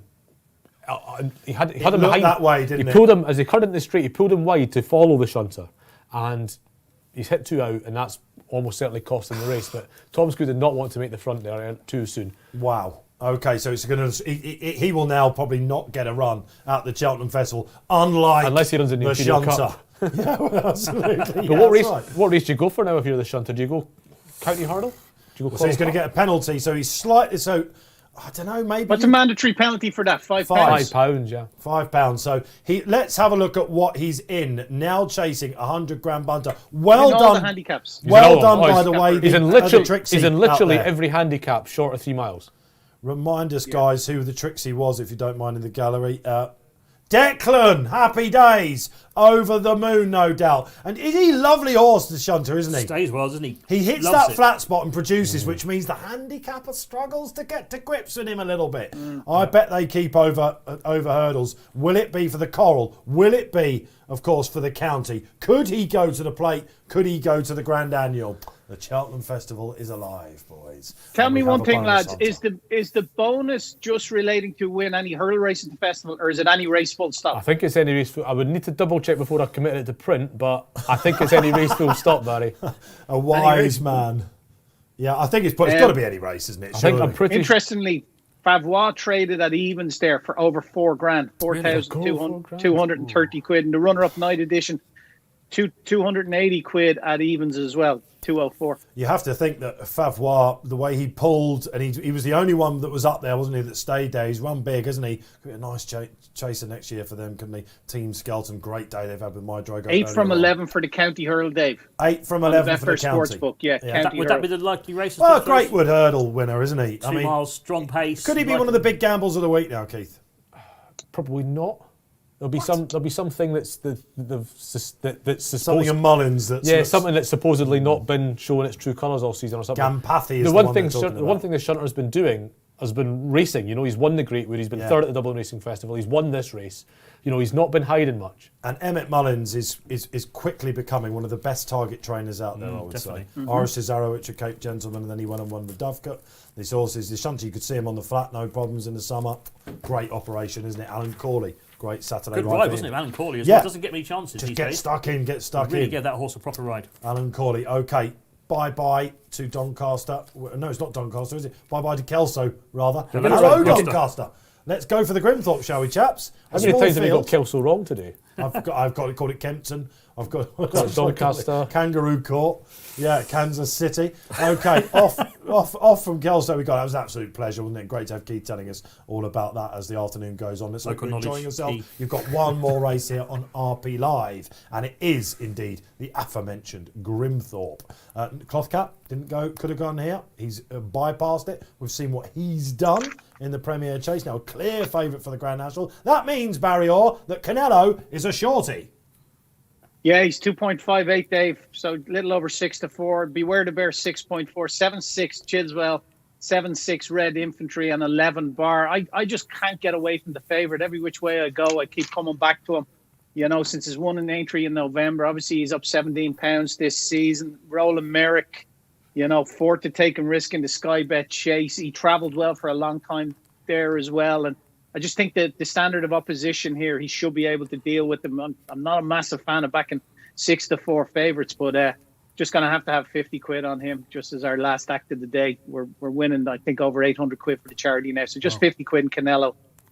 Just a win, simple win bet here. So whatever happens, Barry Orr's plays are going to win 750 quid for Well Child on March charity. Absolutely fantastic stuff. Really good day so far for Barry. Don't worry, we will crown that one. You're having a good day, Tony Ennis. Yeah, doing all right. The Shunt, another one on my list. He's in my Union Jack. Unbelievable. Another tick on Should we go through your list one more time for you? Do you want to? Go on then. Right, okay. So it all began in pretty good start, didn't it, with the horse that actually went off in the end, but it was on the list, which was Sir Ivan. My Drogo, Big Cross for Grandson C, Flash Collonge, Winhouse, Big Cross, 2 for Gold, no good, Ballywood, no good, but the Shunter. So we've had 4 out of 8. It's pretty good. It's better than I'm doing. I came out second best there in the Morebattle. I'm hoping that me and Mr. Melrose are going to be screaming on special prep in Jack this. Tudor. Yeah. The horse that's had 2 runs in Jumpers Bumpers recently. Now, his form about 2 years ago around this time was pretty good. He's quite progressive. He's not run over fences since. The assumption is they're waiting for a good ground handicap in the spring. And if they'd only run 1 Jumpers Bumper, I would have said, well, maybe they're just getting him ready for the Scottish National or something. But he's running 2 Jumpers Bumpers, really shaped pretty well the last time hardened. as well. And so he is running, and they've decided the Grimthorpe's a bit weaker than the Scottish National generally. This is the race for him. And he was about 14s yesterday, about 10s now. That's more like it, but I think he's been targeting at this race a little bit more than people are giving him credit for. 1 run over course and distance resulted in success, of course. And I think that was when he really came to prominence. But where the Bears are national fancy, isn't he? That's why he's running here to stick. Well, he'll probably run in one of those, won't he? That or the Scottish National or the old Whitbread or something. But the way he's interesting though is from nothing in here will lead. Nothing in here leads. But where the Bear has done it in the past, he's been sent on to in small fields. I think on that Cheltenham New Year's Day when he had a few years ago, he did it that day. Nothing in this race leads. Red Infantry used to lead, but where the Bear has done it when it suits him. But I don't know what's going to make the running. Interesting. Do you think it could well be special prep then? I don't know. He's got no real history of it as far as I'm aware. I'm looking down for Pauline Robson to see how often she has gone to use the services of Jack Tudor, perhaps the £3 claimer of the season. Barry, he can ride, can't he? He certainly can, Dave. I highlighted him earlier on in his career very, very quickly. I spotted his talent, I'm pleased to say, and he hasn't let me down, that's for sure. No, definitely not. Potter's Corner, there's a horse that we've forgotten about a little bit. That's where he really sprang to prominence, wasn't it? Jack Tudor, but that £3, it's stealing it, really. Brian Carver as well, he's on Justice Sting, another one that ticks a few Harry boxes. Fry looking for a double. Harry Fry, all of a sudden, cannot keep a good man down. Yep. Yeah, he'll like the ground, wouldn't he? Of course. I did a shortlist earlier in the week of this. It's a small field, isn't it? And he was on it, by the way. I thought to myself, is it really quick up there? The reason why it's such a small field. But last time it was officially good, it was a similarly small field as well. So perhaps not surprising with the place in the calendar that it's suffering on runners slightly. Do you think Canelo's a bit of a thinker? I was watching that Roland Merrick again. He looked like he was going really well, didn't he? The Roland Merrick, where we were in for when you put him up, when I was on Snow Leopard S. He travelled so well, didn't he? Yeah, Jumped all and right. she made it. I don't think he is, because if he was going to duck it, that was the time to do it. She's game as they come, I think. And Tom Bellamy back on, I think, could be a good angle here. He was so good at him at Wetherby. He's a shorty. You're obviously with him. I'm with him. Of course you are. He could just win. He's the only horse in this race you're thinking is genuinely properly interesting. Yeah, and again, he's 147. So if he goes and wins this as he likes, he's another springer, isn't he? Well, for the handicapper. He'd probably go about 14s or 16s for the national, wouldn't he, if he wins this quite handily? Jumping is the key with him. It is. Jumping is the one thing that lets him down now and again. I couldn't have had him as a national horse before this season because, as a novice, he didn't jump that well. He's still prone to a mistake, but he makes fewer now. So you have to wait and see how he goes. This course does find you out there, doesn't it? We've seen that. There's a couple, those sort of 6 out. Is it 6 out as a ditch, possibly? Yeah, the ditch is 6 out. That can catch out a lot of horses. 5 out as well. They tend to do a lot of racing. Catches out horses, catches out jockeys, catches out commentators, catches out close-up writers and analysts as well. And probably bunters out there as we go. One more final race there for you. 23.5 grand to the winner. Not to be sniffed at in the current pandemic times. What's going to take it out? Good luck wherever you go. Barry is having an absolutely royal day as ever. He goes with Canelo. Enzo following him in, and actually it's a two-way split on the panel. Myself and Keith Melrose think that special prep 13 to 2. Look at the money continuing to come for the prep. Fancy. Go on, it is an interesting prep, isn't it? And it was. You talked about those jumpers bumpers. I like that angle that you just said. I didn't really actually consider that. 2 jumpers bumpers. That's right. Let's get him exactly where we want him. And there were green shoots at Newcastle. Oh, definitely. Considering he's a 3-mile chaser, that was a smashing one. He was coming back at the finish, wasn't he? I mean, on official ratings, he should have won that race. I think there was like 110 horses that won it, but he's faster not a horses. bumper horse, is he? Well, they're faster horses than him. So yeah, it was a good sign. Yeah. Really hard to call these Newcastle races around the bend anyway, aren't they? Never mind the jumper's bumper. Chidswell, Paul Keeley. Won this likes before, this isn't he, Chidswell? He's got history here in this race, hasn't he? Yeah, did he win it? I think so. He did win it in 2019. He had a history of whacking the odd fence. Chidswell, yeah, well, he's been... Was it this race or the Sky Bet? He finished 3rd in it one year, having worn every fence up the straight. He was picking Birch out his chest for weeks. You mentioned Birch. I always remember Richard Birch, a Racing Post tipster. This was his horse a couple of years ago. Would frustrate him. I remember he always used to write Birchie. Once this guy puts in a clean round, there's a massive payback in it. I've followed a lot of horses like that, and I've started to come to the opinion increasingly that they just don't. Like 2 for gold. Yeah, you're just... Well, he is a little bit... He shows you a bit of leg, doesn't he? Flags up. Canelo drifting. Why's Canelo drifting? A bit of leg. Fantastic. 296. Okay, what price Canelo before they jump off, Barry? 292 now. Money for Beware the Bear, obviously, and special up, prep in the market. But where the bear money for that? Why do they keep backing this horse? Well, it's just on the exchange because they know it looks like they're shaping up to lead on Beware the Bear, so he'll just tighten up at the end because that's the way the sort of exchange market tends to go in the last minute. More money for special prep. Off we go. A last race then. Good luck here on RP Live. It's over to top course commentator Tony Ennis. It's the Grimthorpe 3 miles, 2 furlongs. Plenty of jumping tests here. They've got 19 to get over. The first one comes up pretty quickly. This Red Infantry is going to lead from Beware the Bear in second. Just a Sting is racing in third. Very wide is Chidswell, the winner in 2019. Canelo, the favourite, is towards the inside of Special Prep, who's been the real springer in the market for this race. He's back in one from last. Beware the Bear took off outside the wing there, didn't he, almost? He posed like a mid-air camera shot there, wasn't he? He just spun in the air. It was weird. Big horse he is as well. The back marker is Chef d'Oeuvre, who's going to be last in the for the Englands as they race towards the little turn that brings them towards the second fence. So Red Infantry turning left-handed for Charlie Todd. And Ian Williams very much in form. 3 lengths clear. Beware the Bear for Nicky Henderson and James Bowen in second place. Just a Sting in third for Brian Carver. Canelo is on the inside of Special Prep. Chidswell is the one who's very wide. And Chef d'Oeuvre is the back marker. This fence is taken on the side. And they head towards it. Red Infantry is over safely from Beware the Bear in second. Exuberant jump. Oh, yeah, that was. It was. You went more up than forward, I think. Higher than high goes Beware the Bear. It's muddling gallop, I would write, if I was covering this race. Yeah, one's gone clear. Yes, definitely. And they're sort of ignoring him a bit, aren't they? Chidwell's made his first error. There you go. Number 1, mark him up. I'm putting the spread at 3.8. Yeah. Do you think so? Just under 3.8 to 4.2, yeah. What about Canelo? How's he going then, guys? He's just nice sit out the back. Let's watch his jumping up the home straight. This leader's got a bit of a freebie here, isn't he, in the end? We had to think about that, Canelo. He stepped into it, didn't he? He sort of not took a an extra national horse, stride. is he? Can't. I don't think so. I don't think 10 years ago he certainly wouldn't have jumped round the national, but I think now you might get. You can't rule anything. Pinot de Rey's won a national. Yes, great show. So Justice Sting, he's in third as well. He's going quite well. Special Prep, happy with him so far. And Chef d'Oeuvre out the back, also has loved soft ground in his career. You'll notice that Chidswell's taken out wide. There's a good chance that is completely deliberate to give him a look at those fences. Ryan Day went so close in the 2 mile handicap on Duke of Navan, just pipped by Getaway Trump. Let's go back to Tony Ennis then. Circuit to go. Red Infantry's popping away in front. Oh, beware the bear. Red Infantry's jumping really well, isn't he, He is, the actually? leader's jumping nicely. Could this be another staying chase that doesn't come back?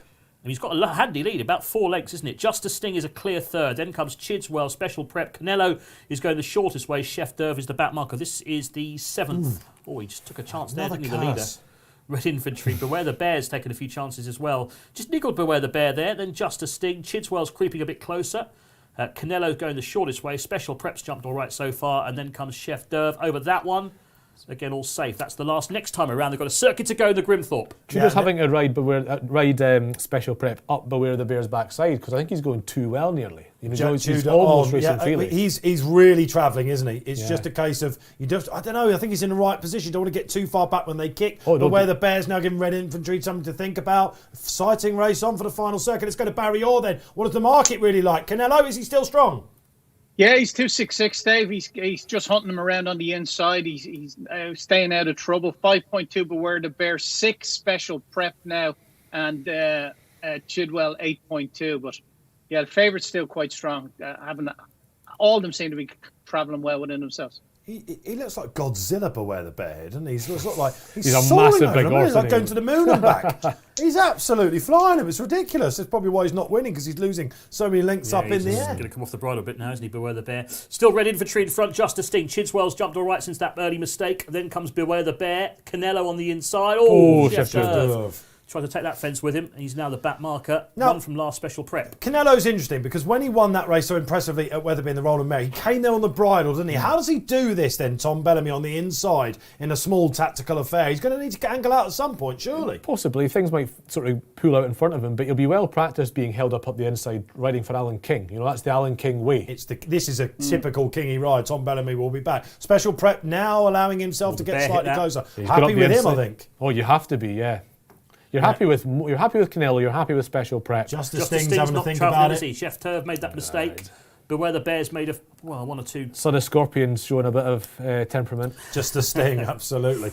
Okay, so all to play for then. I think they're coming to 6 out. What does your map say? Come on, you are there now.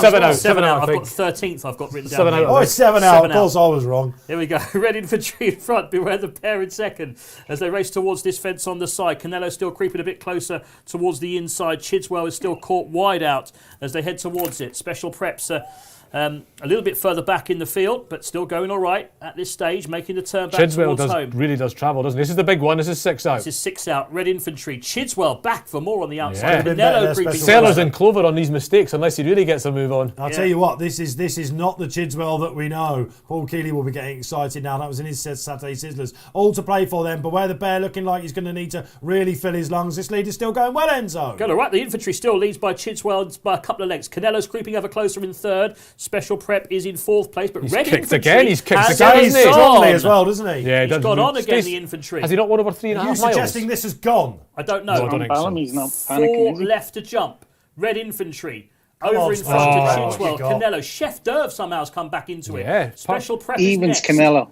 Canelo's going well on the outside. This is what he did in the Roland Merrick. Don't count out Special Prep just yet. This horse has got such an engine, hasn't he, Canelo? Red Infantry still leading though. Over 3 out. Jumps it well. Making grounded now into second place is Chidswell. What's Canelo going to find? Not much at the moment. He's got to do it better. Too late. It's still Red Infantry. Still there, Red Infantry. Special duty stay. Come on, Special Prep. Special Prep is coming. Come on, you need to win this. Come on, Jackie boy. Come on, Special Prep. Come on, Jackie boy. Here we come on. Chidswell, 1 left to jump. Switching Special it now. Prep. Come on, the Prep. It's Red Canelo's Infantry, coming. but here's Special Prep and Canelo. Come on, the Prep. Down Tell you what, towards the 5 last. can still Come win on, we need to this. jump 5 it. can win it. Special Special Prep. Prep. Come on. Well done. Come on, Jack. I don't believe I'm going to be second Oh, again. look at this thing. Oh, I don't believe it. Special Prep, Red Infantry Oh, by no. a Come on, Jack. Red Infantry for Special Prep. Oh, it's naked. Red Infantry just as Oh, won it. the Special Prep plan second. was so It was one of the- ahead. I tell you what, we Canelo talked third. about the worst things about your horse pulling. Tell you the worst thing is being in a massive battle up the straight where you're always a neck or a head down. Yeah.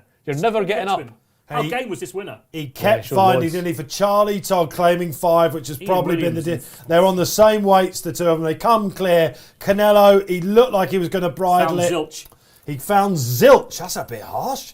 Found Found zilch. Zilch. He found nothing. Fickle punter coming out there, and Enzo. My goodness gracious me, then Barry Orr. You mentioned special prep coming to 2 out, Barry. When did they start going for him? Yeah, special prep hit a low of 1.18, would you believe, for 268 quid. Canelo 1.73, so 8 to 11. Your winner hit a high of 24 for 4 quid, but yeah, game was a pebble, wasn't he? Went down and made all. Did he ever get headed? I don't know. I don't think he was he? No, never headed. Never headed. Joined almost. Never maybe. headed. So that is a made all. Canelo has just faded into third. Chidwell didn't find that much. It was neck and neck, wasn't it, all the way. Charlie Todd, fair play. The horse just stays. The plan nearly came off, Keith Melrose. Well, it's Pauline Robson's plan more than it is mine, Dave. But he's run a smashing race. Red Infantry is a real stayer. They've given him a lot of rope out there in front. They didn't they? I tell you what, I think he won it between 5 out and 4 out. Is that 5 winners in the last 2 days for Ian Williams? And as we bid farewell to the Grimthorpe Chase, that brings the curtain down on the show. Great action. I hope you've really enjoyed the reaction during the races. We put our heart on our sleeves. I think you can say that. We love our racing so much. But it must go. The cap doffing must go. Not just a cloth cap, of course, your new national favourite, but to Barry Orr, who in the, what was it, the 205 at Donny, was it? When 220. 220, he knows the time of the race. 220, Dragon Bones, the first leg of a double then for Ian Williams. Barry Orr knocked it out the park. And I want to give you a quote, Barry, from Jack Haynes, who we've got on course. He says, been schooling since last year, ran 1 in 2 bumpers. We were hopeful she could gain some black type, but she is an exciting mare. That was an exciting race. You've done the charity absolutely a massive favour, Barry. Hats off to you. Yeah, we've won 865 quid for the Well Child charity today. So that's a good start to the month of March for them. So fingers crossed we can add to that as we progress through what's a busy month on Racing Post TV. Yeah, I will be seeing you next Saturday, Barry. You certainly will. Thanks, lads. Thanks, Enzo. Great calls. Cheers. Thanks Barry. Steve. Top man. Cheers to Barry Orr then. Let's hope you've been following him all the way. Keith, I'll see you during Cheltenham Week. Yes, I'm down at Cheltenham Week. That's when you'll next see me. We're starting to get excited. Nap of the week, please, Mr. Melrose. Just one horse. Nap of one the week. horse. What springs to mind? You know what? There's no horse that I'm going to put on. I'm going to have a maximum like 5-point bet on this week. No, you know what? I don't have a Cheltenham nap yet. That is ridiculous. I've got loads of horses I fancy. You did give us a Trixie, of course, for the handicaps. Yeah. Remind us just quickly of them. One for the team. One for the team. Time to Get Up. And Happy Diva, but she'd be each way, really. That's interesting. And, OK, still Royal Pagaille, is it? Still Royal Pagaille. Are you in the National Hunt Chase? No. You'll be hoping for some rain. There is an inch coming, isn't There's a there? bit coming next week, isn't there? There must be a stewards at Donny. They've not closed the market. It got very tight going to the last fence, and It did, there was together. actually a slight bump between the special prep, but I don't know. He's had every just chance. well, I think so. Just to let the viewers know though that You like to put the cat amongst the pigeons, don't you? Oh, sorry, I you've can't. incensed Sandown about the Imperial Cup and the Morebattle. I like the idea of like Andrew Cooper sitting there and going, right enough. this could impact on the Imperial Cup. This hasn't dawned on me. Let's get on the phone to Kelso immediately. Unbelievable scenes. Cheers, Keith. Can't wait to see you back. Yeah, again. really excited, Dave. Really, really exciting times. Enzo, great to have you back. You have had a good day. Yeah, I did all right. I think obviously the cloth cap was impressive, but I think My Drogo's a horse we can look forward to for next year. And we will see you on Gold Cup Day, March no less. the 19th. Hopefully with Royal Pagaille running. We'll see you next Saturday, Imperial Cup Day at Sandown amongst some others. Do not miss it. Longest week of the year. Let's hope it goes quickly. See you next week.